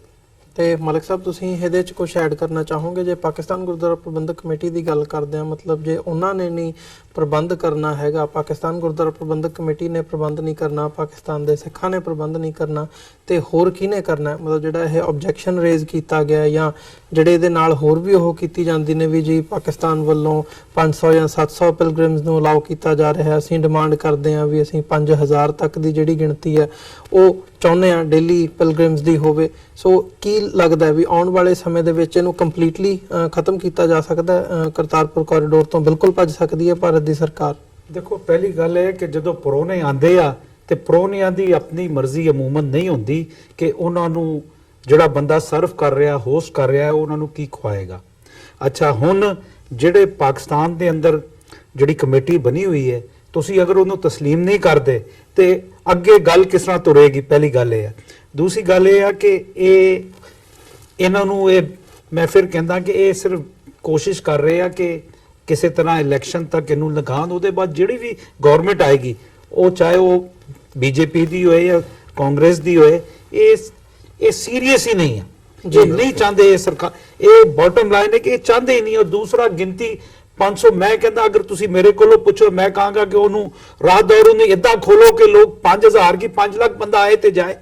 ਭਾਈ ਤੁਸੀਂ ਕਿਸੇ ਦੇ ਇਮਾਨ, ਜੋ ਚੀਜ਼ ਕਿਸੇ ਕੌਮ ਦੇ ਇਮਾਨ ਦਾ ਹਿੱਸਾ, ਤੁਸੀਂ ਉਹਨੂੰ ਕਿਸ ਤਰ੍ਹਾਂ ਰੋਕ ਸਕਦੇ ਹੋ? ਪਹਿਲੀ ਗੱਲ ਹੈ। ਅੱਛਾ, ਤੁਸੀਂ ਕੰਡੀਸ਼ਨਲ ਲਾਓ ਕਿ ਇਹ ਕਰੋਗੇ ਤੇ ਇਹ ਕਰੋਗੇ ਤੇ ਇਹ, ਇਸ ਤਰ੍ਹਾਂ ਨਾ ਤਾਲੁਕਾਤ ਚੱਲਦੇ ਆ, ਨਾ ਮੁਲਕਾਂ ਦੇ ਦਰਮਿਆਨ ਡਾਇਲੋਗ ਹੁੰਦੇ ਆ, ਨਾ ਇਸ ਤਰ੍ਹਾਂ ਤੁਸੀਂ ਇਲੈਕਸ਼ਨ ਪੰਜਾਬ ਦੇ ਅੰਦਰ। ਕਿਉਂਕਿ ਮੈਂ ਕੱਲ ਪੰਜਾਬ ਦਾ ਸਰਵੇ ਵੇਖ ਰਿਹਾ ਸੀ, ਅਗਰ ਜਿਹੜੀ ਕਾਂਗਰਸ ਤੇ ਬੀਜੇਪੀ ਦੇ ਇਲਾਵਾ ਜਿੰਨੀ ਉਹ ਛੋਟੀ ਪਾਰਟੀਆਂ ਉਹ ਇੱਕ ਹੋ ਜਾਣ ਤੇ 13 ਵਿੱਚੋਂ 1 ਸੀਟ ਵੀ ਇਹਨਾਂ ਨੂੰ ਨਹੀਂ ਲੱਭਦੀ ਪਈ, ਦੋਵੇਂ ਪਾਰਟੀਆਂ ਨੂੰ। ਉਹਨਾਂ ਦਾ ਆਪਸ ਦੇ ਅੰਦਰ ਇਤਿਹਾਦ ਨਹੀਂ ਹੋ ਰਿਹਾ। ਅੱਛਾ, ਇਹ ਇਸ ਚੀਜ਼ ਨੂੰ ਸਿਰਫ ਇਲੈਕਸ਼ਨ ਦੀ ਹੱਦ ਤੱਕ ਰੱਖਣਾ ਚਾਹੁੰਦੇ ਆ। ਇਹ ਜਿੰਨੇ ਬਹਾਨੇ, ਜਿੰਨੇ ਇਹ ਰਿਜ਼ਰਵੇਸ਼ਨਾਂ ਦੇ ਰਹੇ ਆ, ਇਹ ਤੁਸੀਂ ਕਿਸੇ, ਪਾਕਿਸਤਾਨ ਇੱਕ ਸਟੇਟ ਹੈ, ਪਾਕਿਸਤਾਨ ਦੇ ਨਾਲ ਤੁਸੀਂ ਮੁਜ਼ਾਕਰਾਤ ਕਰਨੇ ਔਰ ਖਾਸ ਤੌਰ ਤੇ ਕੋਰੀਡੋਰ ਦੇ ਮਾਮਲੇ ਤੇ ਤੁਹਾਨੂੰ ਬਰਾਬਰੀ ਦੀ ਲੈਵਲ ਤੇ ਆਣਾ ਪਏਗਾ। ਤੁਸੀਂ ਕਹੋ ਕਿ ਜੀ ਜੋ ਸ਼ਰਤਾਂ ਅਸੀਂ ਕਹਿ ਰਹੀ ਹੈ ਉਹ ਮੰਨੋ, ਤੇ ਇਹ ਉਸ ਤਰ੍ਹਾਂ ਹੋਏਗਾ ਨਹੀਂ। ਕਿਉਂਕਿ ਪਾਕਿਸਤਾਨ ਦੀ ਸਰਕਾਰ, ਬੇਹਸੀਅਤ ਮੈਂ ਪਾਕਿਸਤਾਨੀ ਜਰਨਲਿਸਟ, ਬਹੁਤ ਜ਼ਿਆਦਾ ਸੀਰੀਅਸ ਹੈ। ਪਾਕਿਸਤਾਨ ਦੀ ਆਵਾਮ ਜਿਹੜੀ ਆ, 98% ਆਵਾਮ ਉਸ ਲਾਂਘਾ ਖੋਲਣ ਦੇ ਹੱਕ ਦੇ ਅੰਦਰ ਹੈ। ਇਸ ਕਰਕੇ ਕਿ ਜਦੋਂ ਦਾ ਇਹ ਗੁਜ਼ਸ਼ਤਾ 10-15 ਵਰ੍ਹਿਆਂ ਤੋਂ ਲੋਕ ਜਦੋਂ ਨੇੜੇ ਆਏ, ਪਹਿਲੇ ਤੇ ਸਰਕਾਰਾਂ ਇੱਕ ਦੂਸਰੇ ਨੂੰ ਨੇੜੇ ਨਹੀਂ ਆਉਣ ਦਿੰਦੀਆਂ ਸੀ। ਇਹ ਸੋਰਸ ਆਫ ਇਨਫੋਰਮੇਸ਼ਨ ਤੇ ਸੋਸ਼ਲ ਮੀਡੀਆ ਦੀ ਵਜ੍ਹਾ ਨਾਲ ਲੋਕਾਂ ਨੇ ਜਦੋਂ ਇੱਕ ਦੂਸਰੇ ਦੀ ਖਬਰਾਂ, ਇੱਕ ਦੂਸਰੇ ਦੀ ਵੀਡੀਓਜ਼ ਵੇਖੀਆਂ, ਉਹਨਾਂ ਨੂੰ ਅਹਿਸਾਸ ਹੋਇਆ ਕਿ ਸਾਨੂੰ ਬੀਜੇਪੀ ਦੀ ਗਵਰਨਮੈਂਟ ਜਿਹੜੀ ਆ ਲੜਾਂਦੀ ਰਹੀ ਹੈ, ਕਾਂਗਰਸ ਦੀ ਗਵਰਨਮੈਂਟ ਲੜਾਂਦੀ ਰਹੀ ਹੈ। ਅੱਜ ਲੋਕਾਂ ਦੇ ਜ਼ਿਹਨ ਖੁੱਲੇ ਆ ਤੇ ਲੋਕਾਂ ਨੂੰ ਸਮਝ ਆਇਆ ਕਿ ਧਰਮ ਹਰ ਬੰਦੇ ਦਾ ਜ਼ਾਤੀ ਮਾਮਲਾ ਹੈ,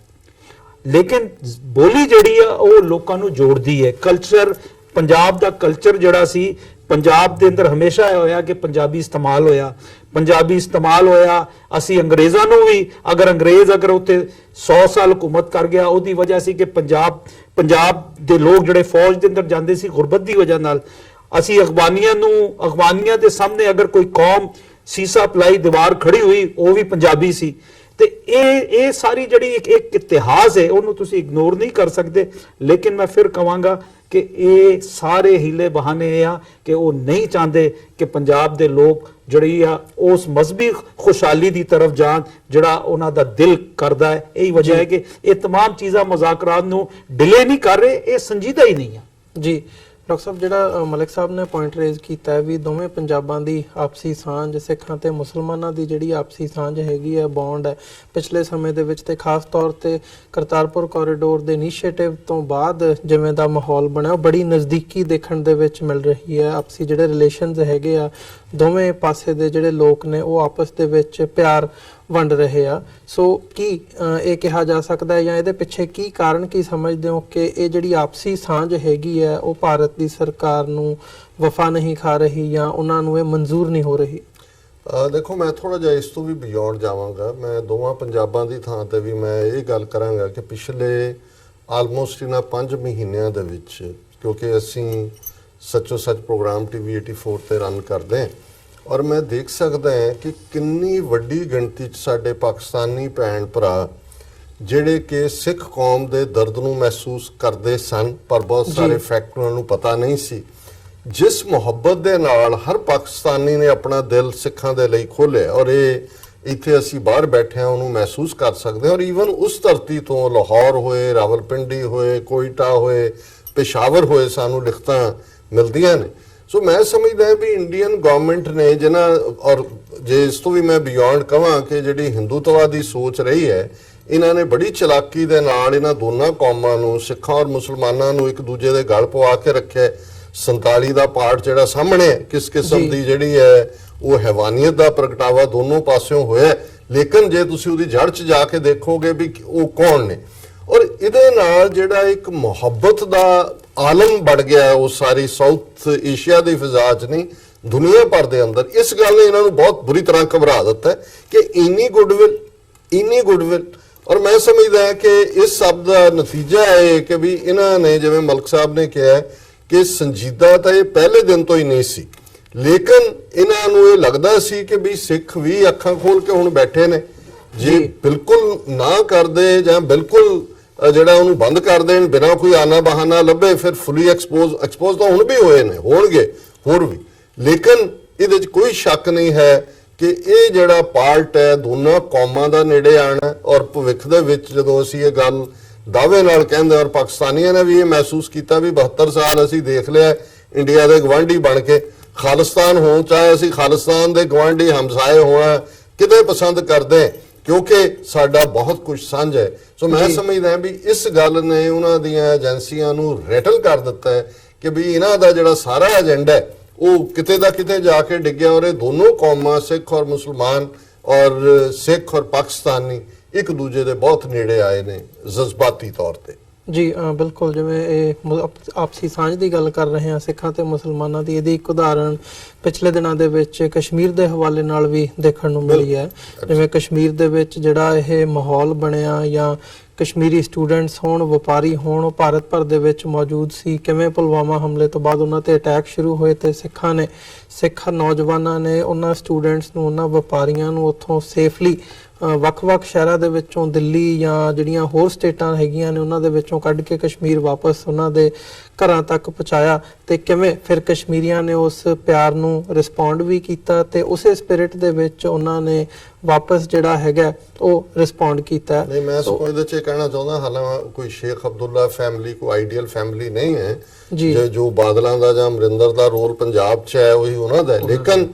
ਕੱਲ ਉਮਰ ਅਬਦੁੱਲਾ ਜਦੋਂ ਕਿ ਆਪਣੇ ਡੈਡੀ ਦੀ ਉਹ ਕਨਸਟੀਚੁਐਂਸੀ ਸ੍ਰੀਨਗਰ 'ਚ ਉਹਨਾਂ ਨੇ ਲੌਬੀ ਸ਼ੁਰੂ ਕੀਤੀ ਹੈ ਕੈਂਪੇਨ ਉਹਦੇ 'ਚ ਆਪਣੇ ਪਾਰਟੀ ਵਰਕਰਾਂ ਔਰ ਦੂਜਿਆਂ ਨੂੰ ਐਡਰੈਸ ਕਰਦੇ ਆ ਜਿਹੜੀ ਪੀਟੀਆਈ ਔਰ ਸਾਰਿਆਂ ਨੇ ਕੋਟ ਕੀਤੀ ਉਹਨੇ ਕਿਹਾ ਵੀ ਕਸ਼ਮੀਰੀਆਂ ਨੂੰ ਭਾਰਤ ਭਰ ਜਦੋਂ ਹਮਲਿਆਂ ਦਾ ਸ਼ਿਕਾਰ ਸੀ ਮੋਦੀ ਨੇ ਨਹੀਂ ਬਚਾਇਆ ਸਿੱਖਾਂ ਨੇ ਬਚਾਇਆ ਸੋ ਮੈਨੂੰ ਇਹ ਚੰਗਾ ਵੀ ਲੱਗਾ ਮੈਂ ਕਿਹਾ ਜਿਹੜੇ ਇਸ ਕਿਸਮ ਦੇ ਖੁਦ ਸਰਕਾਰ ਦੇ ਆਊਟਫਿਟ ਬਣੇ ਹੁੰਦੇ ਨੇ ਜਾਂ ਬਣੇ ਹੋਏ ਨੇ, ਜੇ ਉਹ ਵੀ ਇਹ ਰੈਕਗਨਾਈਜ਼ ਕਰਦੇ ਨੇ ਤਾਂ ਅੰਦਾਜ਼ਾ ਲਾਇਆ ਜਾ ਸਕਦਾ ਹੈ ਕਿ ਵੀ ਕਿਸ ਹੱਦ ਤੱਕ ਗੁੱਡਵਿਲ ਦੋਨਾਂ ਕੌਮਾਂ ਦੀ ਜਿਹੜੀ ਹੈ ਆਪਸ ਦੇ ਵਿੱਚ ਹੋਈ ਹੈ। ਔਰ ਕਸ਼ਮੀਰੀਆਂ ਨੇ ਵੀ ਇੰਨੀ ਸੈਂਸ ਆਫ ਗ੍ਰੈਟੀਟਿਊਡ, ਜਿਨ੍ਹਾਂ ਦੇ ਲਈ ਅਸੀਂ 5.5 ਸਦੀਆਂ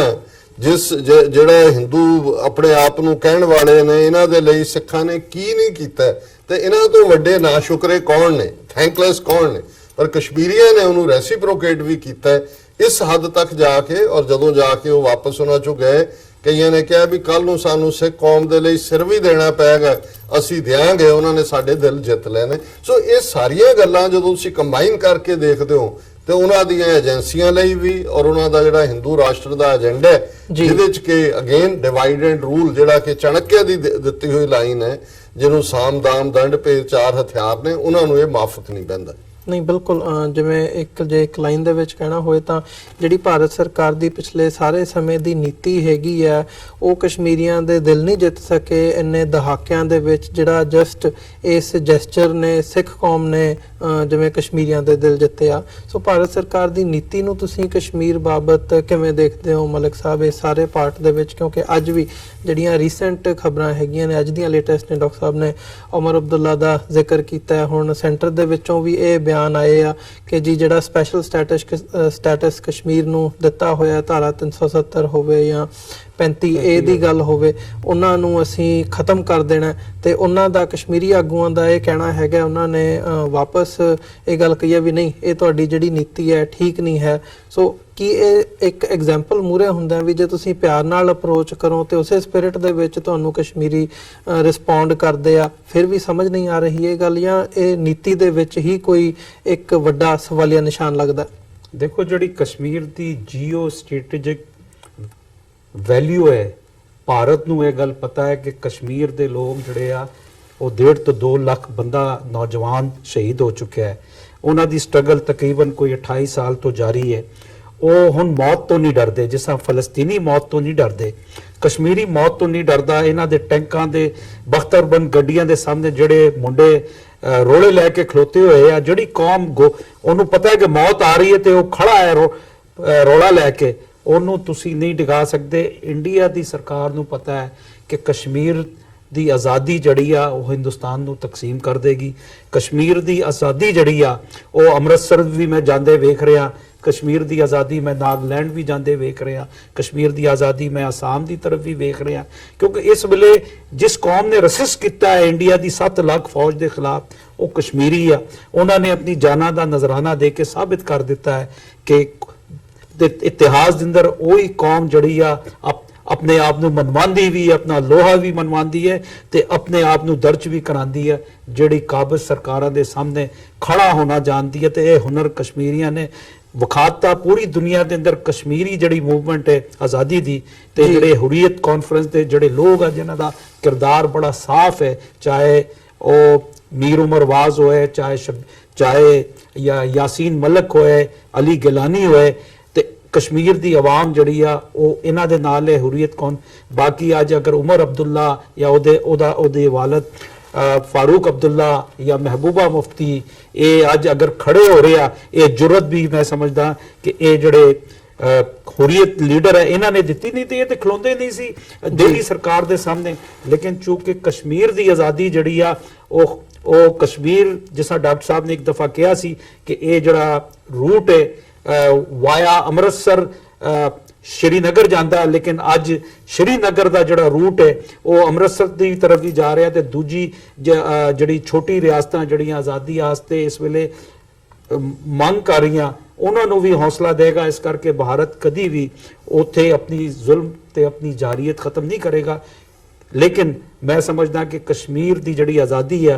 वो नज़र आ रही है, क्योंकि हुण इंटरनेशनल वर्ल्ड के अंदर जिस किस्म की भारत की ज्यादतियां सामने आईयां और लोग भी, क्योंकि भारत ये चूंकि एक इकनॉमिक सेंचुरी है, ये वास्ते जड़ा वैस्ट है ये भारत नू अखा नहीं विखा रहा, लेकिन अंदरूने खाना उन्होंने भी पता है कि भारत उत्थे जुल्म कर रहा है। अगर पंजाब के लोग अपनी इस वक्त की आवाज़ नू समझ जान तो मैं समझदा कि ना सिर्फ 2 लैंडलॉक स्टेट्स दुनिया के खिते के अंदर आ सकते हैं, बल्कि इस तो पंजाबी जड़ा है जिन्हों ਪੰਜਾਬ ਦੇ ਅੰਦਰ ਜਿੰਨੀ ਤਰੱਕੀ ਚੜ੍ਹਦਾ ਪੰਜਾਬ ਦੇ ਅੰਦਰ ਹੋਈ ਹੈ ਉਹ ਪੰਜਾਬੀ ਡਾਇਸਪੋਰਾ ਦੇ ਲੋਕਾਂ ਨੇ ਕੀਤੀ ਹੈ। ਔਰ ਨਹੀਂ ਤੇ ਅੱਜ ਉੱਥੇ ਦੇਖੋ ਕਿ ਡਰੱਗ ਤੇ ਦੋਵੇਂ ਹੀ ਹਕੂਮਤਾਂ ਆਈਆਂ, ਚਾਹੇ ਕਾਂਗਰਸ ਦੀ ਜਾਂ ਬੀਜੇਪੀ ਦੀ, ਉਹਨਾਂ ਨੇ ਪੰਜਾਬ ਦੇ ਨੌਜਵਾਨ ਨੂੰ ਜਾਣਬੁੱਝ ਕੇ ਡਰੱਗ ਦੇ ਪਾਸੇ ਲਾਇਆ। ਕਿਉਂਕਿ ਜਦੋਂ ਤੁਸੀਂ ਇੱਕ ਪੀੜ੍ਹੀ ਨੂੰ ਡਰੱਗ ਦੇ ਪਾਸੇ ਲਾ ਦੋਗੇ ਤੇ ਉਹ ਸਰਕਾਰ ਦੀ ਤਰਫ ਨਹੀਂ ਵੇਖੇਗੀ। ਪੰਜਾਬ ਦੇ ਨੌਜਵਾਨਾਂ ਦਾ ਕੀ ਹਾਲ ਹੋਇਆ, ਕਿਸ ਤਰ੍ਹਾਂ ਅੱਜ ਪੰਜਾਬ ਦਾ ਨੌਜਵਾਨ ਗੁਜ਼ਸ਼ਤਾ 30 ਵਰਿਆਂ ਤੋਂ ਆਪਣੇ ਘਰ ਦੇ ਮਾਂ ਭੈਣਾਂ ਦੇ ਜ਼ੇਵਰ ਵੇਚ ਕੇ ਬਾਹਰ ਕਿਉਂ ਜਾਂਦਾ ਹੈ? ਇਸ ਕਰਕੇ ਕਿ ਉਹਨੂੰ ਪੰਜਾਬ ਦੇ ਅੰਦਰ ਉਹਦਾ ਹਿੱਸਾ ਨਹੀਂ ਮਿਲਦਾ ਪਿਆ। ਜੀ ਡਾਕਟਰ ਸਾਹਿਬ, ਤੁਸੀਂ ਕਸ਼ਮੀਰ ਦੇ ਹਵਾਲੇ ਨਾਲ ਕਹਿਣਾ ਚਾਹੋਗੇ ਜਿਹੜੀ ਇਹ ਨੀਤੀ ਹੈਗੀ ਹੈ ਭਾਰਤ ਸਰਕਾਰ ਦੀ, ਕੀ ਆਉਣ ਵਾਲੇ ਸਮੇਂ ਦੇ ਵਿੱਚ ਜੇ ਦੁਬਾਰਾ ਮੋਦੀ ਸਰਕਾਰ ਇਹਨਾਂ ਇਲੈਕਸ਼ਨ ਦੇ ਵਿੱਚ ਵਾਪਸ ਆਉਂਦੀ ਹੈ, ਹੋਂਦ ਦੇ ਵਿੱਚ ਸਰਕਾਰ ਦੁਬਾਰਾ ਬਣਦੀ ਹੈ, ਤਾਂ ਉਹ ਰਾਜ ਸਭਾ ਦੇ ਵਿੱਚ ਵੀ ਮੈਜੋਰਿਟੀ ਲੈ ਕੇ ਇਹ ਸਾਰੀ ਨੀਤੀ ਨੂੰ ਕੰਪਲੀਟਲੀ ਇੰਪਲੀਮੈਂਟ ਵੀ ਕਰ ਸਕਦੇ ਆ? ਸਪੈਸ਼ਲ ਸਟੇਟਸ ਜਿਹੜਾ ਕਸ਼ਮੀਰ ਦਾ ਹੈਗਾ ਉਹ ਹਟਾਇਆ ਵੀ ਜਾ ਸਕਦਾ? ਦੇਖੋ, ਬੀਜੇਪੀ ਜਿਹਦੀ ਪੇਰੈਂਟ ਆਰਗੇਨਾਈਜੇਸ਼ਨ ਭਾਰਤੀ ਜਨਸੰਘ ਪੋਲੀਟੀਕਲ ਅਰੀਨਾ 'ਚ ਔਰ ਮਾਂ ਇਹਨਾਂ ਦੀ ਆਰਐਸਐਸ, ਇਹਨਾਂ ਦੀ 1950 ਤੋਂ ਹੀ ਇਹ ਨੀਤੀ ਰਹੀ। ਸ਼ਿਆਮਾ ਪ੍ਰਸਾਦ ਮੁਖਰਜੀ ਜਿਹੜਾ ਪਹਿਲਾ ਪ੍ਰਧਾਨ ਭਾਰਤੀ ਜਨਸੰਘ ਦਾ ਸੀ, ਉਹ ਮਰਿਆ ਵੀ ਉੱਥੇ ਹੀ, ਕਿ ਉਹਨਾਂ ਨੇ ਕਦੇ ਵੀ ਆਰਟੀਕਲ 370 ਜਾਂ 35A ਉਸ ਨੂੰ ਮਾਨਤਾ ਨਹੀਂ ਦਿੱਤੀ। ਇਹ ਭਾਰਤ ਦੇ ਵਿੱਚ ਯੂਨੀਫਾਰਮ ਸਿਵਲ ਕੋਡ, ਤਾਂ ਕਿ ਮੁਸਲਿਮ ਪਰਸਨਲ ਲਾਅ, ਕ੍ਰਿਸਚੀਅਨ, ਪਾਰਸੀ ਇਹ ਸਾਰੇ ਵੀ ਤੋੜ ਕੇ ਜਿਹੜਾ ਇਹ ਹੋਏ, ਔਰ ਕਸ਼ਮੀਰ ਦਾ ਜਿਹੜਾ ਸਪੈਸ਼ਲ ਸਟੇਟਸ ਹੈ ਉਸ ਨੂੰ ਵੀ ਖਤਮ ਕਰਨ ਦੀ ਲਾਈਨ। ਔਰ ਇਸ ਦੇ ਉੱਤੇ ਹੀ ਪਿਛਲੀ ਜਦੋਂ ਕਿ ਮਹਿਬੂਬਾ ਮੁਫਤੀ ਔਰ ਬੀਜੇਪੀ ਦੀ ਕੋਲੀਸ਼ਨ ਗਵਰਨਮੈਂਟ ਸੀ, ਭਾਰਤੀ ਬੀਜੇਪੀ ਨੇ ਆਪਣੀ ਇੱਕ ਜਾਲੀ ਜਿਹੀ ਜਿਹੜੀ ਐਨਜੀਓ ਜੰਮੂ ਬੇਸਡ ਹੈ ਉਹਦੇ ਤੋਂ ਸੁਪਰੀਮ ਕੋਰਟ ਦੇ ਵਿੱਚ ਇਹ ਪਟੀਸ਼ਨ ਵੀ ਕਰਵਾਈ ਹੋਈ ਹੈ ਕਿ ਜਿਹੜਾ 35A ਵਿੱਚ ਸ਼ਾਮਲ ਕੀਤਾ ਗਿਆ, ਔਰ ਇਹ ਪ੍ਰੈਜ਼ੀਡੈਂਸ਼ੀਅਲ ਡਿਕਰੀ ਨਾਲ ਸੀ 1954-55 ਰਜਿੰਦਰ ਪ੍ਰਸਾਦ ਦੇ, ਔਰ ਇਹ ਅਨਕਨਸਟੀਟਿਊਸ਼ਨਲ ਹੈ। ਔਰ ਮੈਨੂੰ ਇਹ ਲੱਗਦਾ ਵੀ ਈਵਨ ਸੁਪਰੀਮ ਕੋਰਟ ਦਾ ਵੀ ਇਸ ਦੇ ਉੱਤੇ ਜਿਹੜਾ ਅਨਫੇਵਰੇਬਲ ਫੈਸਲਾ ਆ ਸਕਦਾ ਹੈ, ਜਿਹੜਾ ਕਿ ਕਸ਼ਮੀਰੀਆਂ ਦੇ ਹੱਕ 'ਚ ਨਹੀਂ ਜਾਏਗਾ। ਜਿਹੜੀ ਡਿਬੇਟ ਅੱਜ ਚੱਲ ਰਹੀ ਹੈ, ਕਿਉਂਕਿ ਅਰੁਣ ਜੇਤਲੀ ਨੇ ਕੱਲ ਆਪਣੇ ਬਲੌਗ ਦੇ ਵਿੱਚ ਇਹ ਕਿਹਾ ਕਿ ਜਿਹੜੀ ਜੰਮੂ ਕਸ਼ਮੀਰ ਦੇ ਵਿੱਚ ਗੁਰਬਤ ਹੈ ਇਹ ਆਰਟੀਕਲ 35A ਦੀ ਵਜ੍ਹਾ ਕਰਕੇ ਹੈ ਕਿ ਦੂਸਰੇ ਲੋਕ ਉੱਥੇ ਜਾ ਕੇ ਰਹਿ ਨਹੀਂ ਸਕਦੇ, ਔਰ ਇਹ ਗੱਲ ਠੀਕ ਨਹੀਂ ਹੈ। ਡੈਲੀਬਰੇਟਲੀ ਇਹਨਾਂ ਨੇ ਇਸ ਇਸ਼ੂ ਨੂੰ ਹਾਈਲਾਈਟ ਕੀਤਾ ਹੋਇਆ, ਕਿਉਂਕਿ ਆਲਰੇਡੀ ਜੰਮੂ ਕਸ਼ਮੀਰ 'ਚ 6 ਪਾਰਲੀਮੈਂਟ ਦੀਆਂ ਸੀਟਾਂ ਨੇ, ਉਹਨਾਂ ਦੇ ਵਿੱਚ 3 ਕਸ਼ਮੀਰ 'ਚ ਨੇ, ਜਿਨ੍ਹਾਂ 'ਚ ਇੱਕ ਅਨੰਤਨਾਗ ਹੈ, ਇੱਕ ਬਾਰਾਮੂਲਾ ਔਰ ਇੱਕ ਸ੍ਰੀਨਗਰ ਹੈ। 2 ਜੰਮੂ ਰੀਜਨ 'ਚ ਨੇ, ਉਦਮਪੁਰ ਔਰ ਜੰਮੂ, ਔਰ ਇੱਕ ਲਦਾਖ 'ਚ ਹੈ। ਜੇ ਤੁਸੀਂ ਜੰਮੂ ਕਸ਼ਮੀਰ ਦੀ ਟੋਟਲ ਡੈਮੋਗ੍ਰਾਫਿਕਸ ਦੇਖੋ, ਬਹੁਤਿਆਂ ਨੂੰ ਇਹ ਭੁਲੇਖਾ ਹੁੰਦਾ ਵੀ ਸ਼ਾਇਦ ਵਾਦੀ ਦੇ ਵਿੱਚ ਹੀ ਮੁਸਲਮਾਨ ਨੇ ਜਾਂ ਉਹਨਾਂ ਦੀ ਆਜ਼ਾਦੀ ਲਹਿਰ ਹੈ। ਔਰ ਇੱਕ ਆਰਐਸਐਸ ਆਈਡੀਓਲੋਗ ਨੇ ਕਿਹਾ ਵੀ ਕਿ ਜੀ 7.5% ਲੋਕਾਂ ਨੇ ਜਿਹੜਾ ਬਾਕੀ ਜਿਹੜਾ 93% ਨੂੰ ਜਾਂ 92% ਨੂੰ ਹੌਸਟੇਜ ਬਣਾਇਆ। ਇਹ ਗੱਲ ਠੀਕ ਨਹੀਂ ਹੈ। ਲਦਾਖ ਵੀ ਮੁਸਲਿਮ ਮੈਜੋਰਿਟੀ ਹੈ, ਔਰ ਕੁੱਲ ਮਿਲਾ ਕੇ ਜੇ 2011 ਦੀਆਂ ਸੈਂਸਸ ਫਿਗਰਸ ਵੀ ਦੇਖੋ, ਕਲੋਜ਼ ਟੂ 70% ਜੰਮੂ ਕਸ਼ਮੀਰ ਦੀ ਆਬਾਦੀ, ਜਿਹਦੇ ਚ ਜਿੰਨੇ ਇਹਨਾਂ ਦੇ ਡਿਸਟ੍ਰਿਕਟ ਨੇ ਉਹਨਾਂ ਚੋਂ ਸਿਰਫ 2 ਹਿੰਦੂ ਮੈਜੋਰਿਟੀ ਨੇ, ਬਾਕੀ ਸਾਰੇ ਮੁਸਲਿਮ ਮੈਜੋਰਿਟੀ ਨੇ। ਸੋ ਮੈਂ ਇਹ ਸਮਝਦਾ ਹਾਂ ਕਿ ਵੀ ਇਹਨਾਂ ਦੀ ਜਿਹੜੀ ਨੀਤੀ ਹੈ, ਜਿਵੇਂ ਪੰਜਾਬ ਦੇ ਵਿੱਚ ਬਿਨਾਂ ਕਿਹਾ ਉਹ ਲਾਗੂ ਹੈ। ਪੰਜਾਬ ਜਿਸ ਤੇਜ਼ੀ ਦੇ ਨਾਲ ਯੂਪੀ ਬਿਹਾਰ ਦੇ ਲੋਕਾਂ ਨੂੰ ਵਸਾਇਆ ਜਾ ਰਿਹਾ ਹੈ, ਉਹਨਾਂ ਨੂੰ ਵੋਟਿੰਗ ਸ਼ਨਾਖਤੀ ਕਾਰਡ ਦੇ ਕੇ ਇੱਕ ਸਟੇਜ ਐਸੀ ਆ ਸਕਦੀ ਹੈ ਕਿ ਜੇ ਕਦੇ ਅਸੀਂ ਇੰਨਾ ਕੁ ਪ੍ਰਭਾਵ UN ਲੈਵਲ ਤੇ ਲੈ ਵੀ ਆਈਏ, ਉਹ ਕਹਿਣ ਜੀ ਕਰਵਾ ਲਓ ਰੈਫਰੈਂਡਮ ਪੰਜਾਬ ਦੇ ਵਿੱਚ, ਇੱਥੇ ਤਾਂ ਇੰਨੇ % ਦੂਜੇ। ਕਸ਼ਮੀਰ ਦੇ ਵਿੱਚ ਘੱਟੋ ਘੱਟ ਇਸ ਵਜ੍ਹਾ ਕਰਕੇ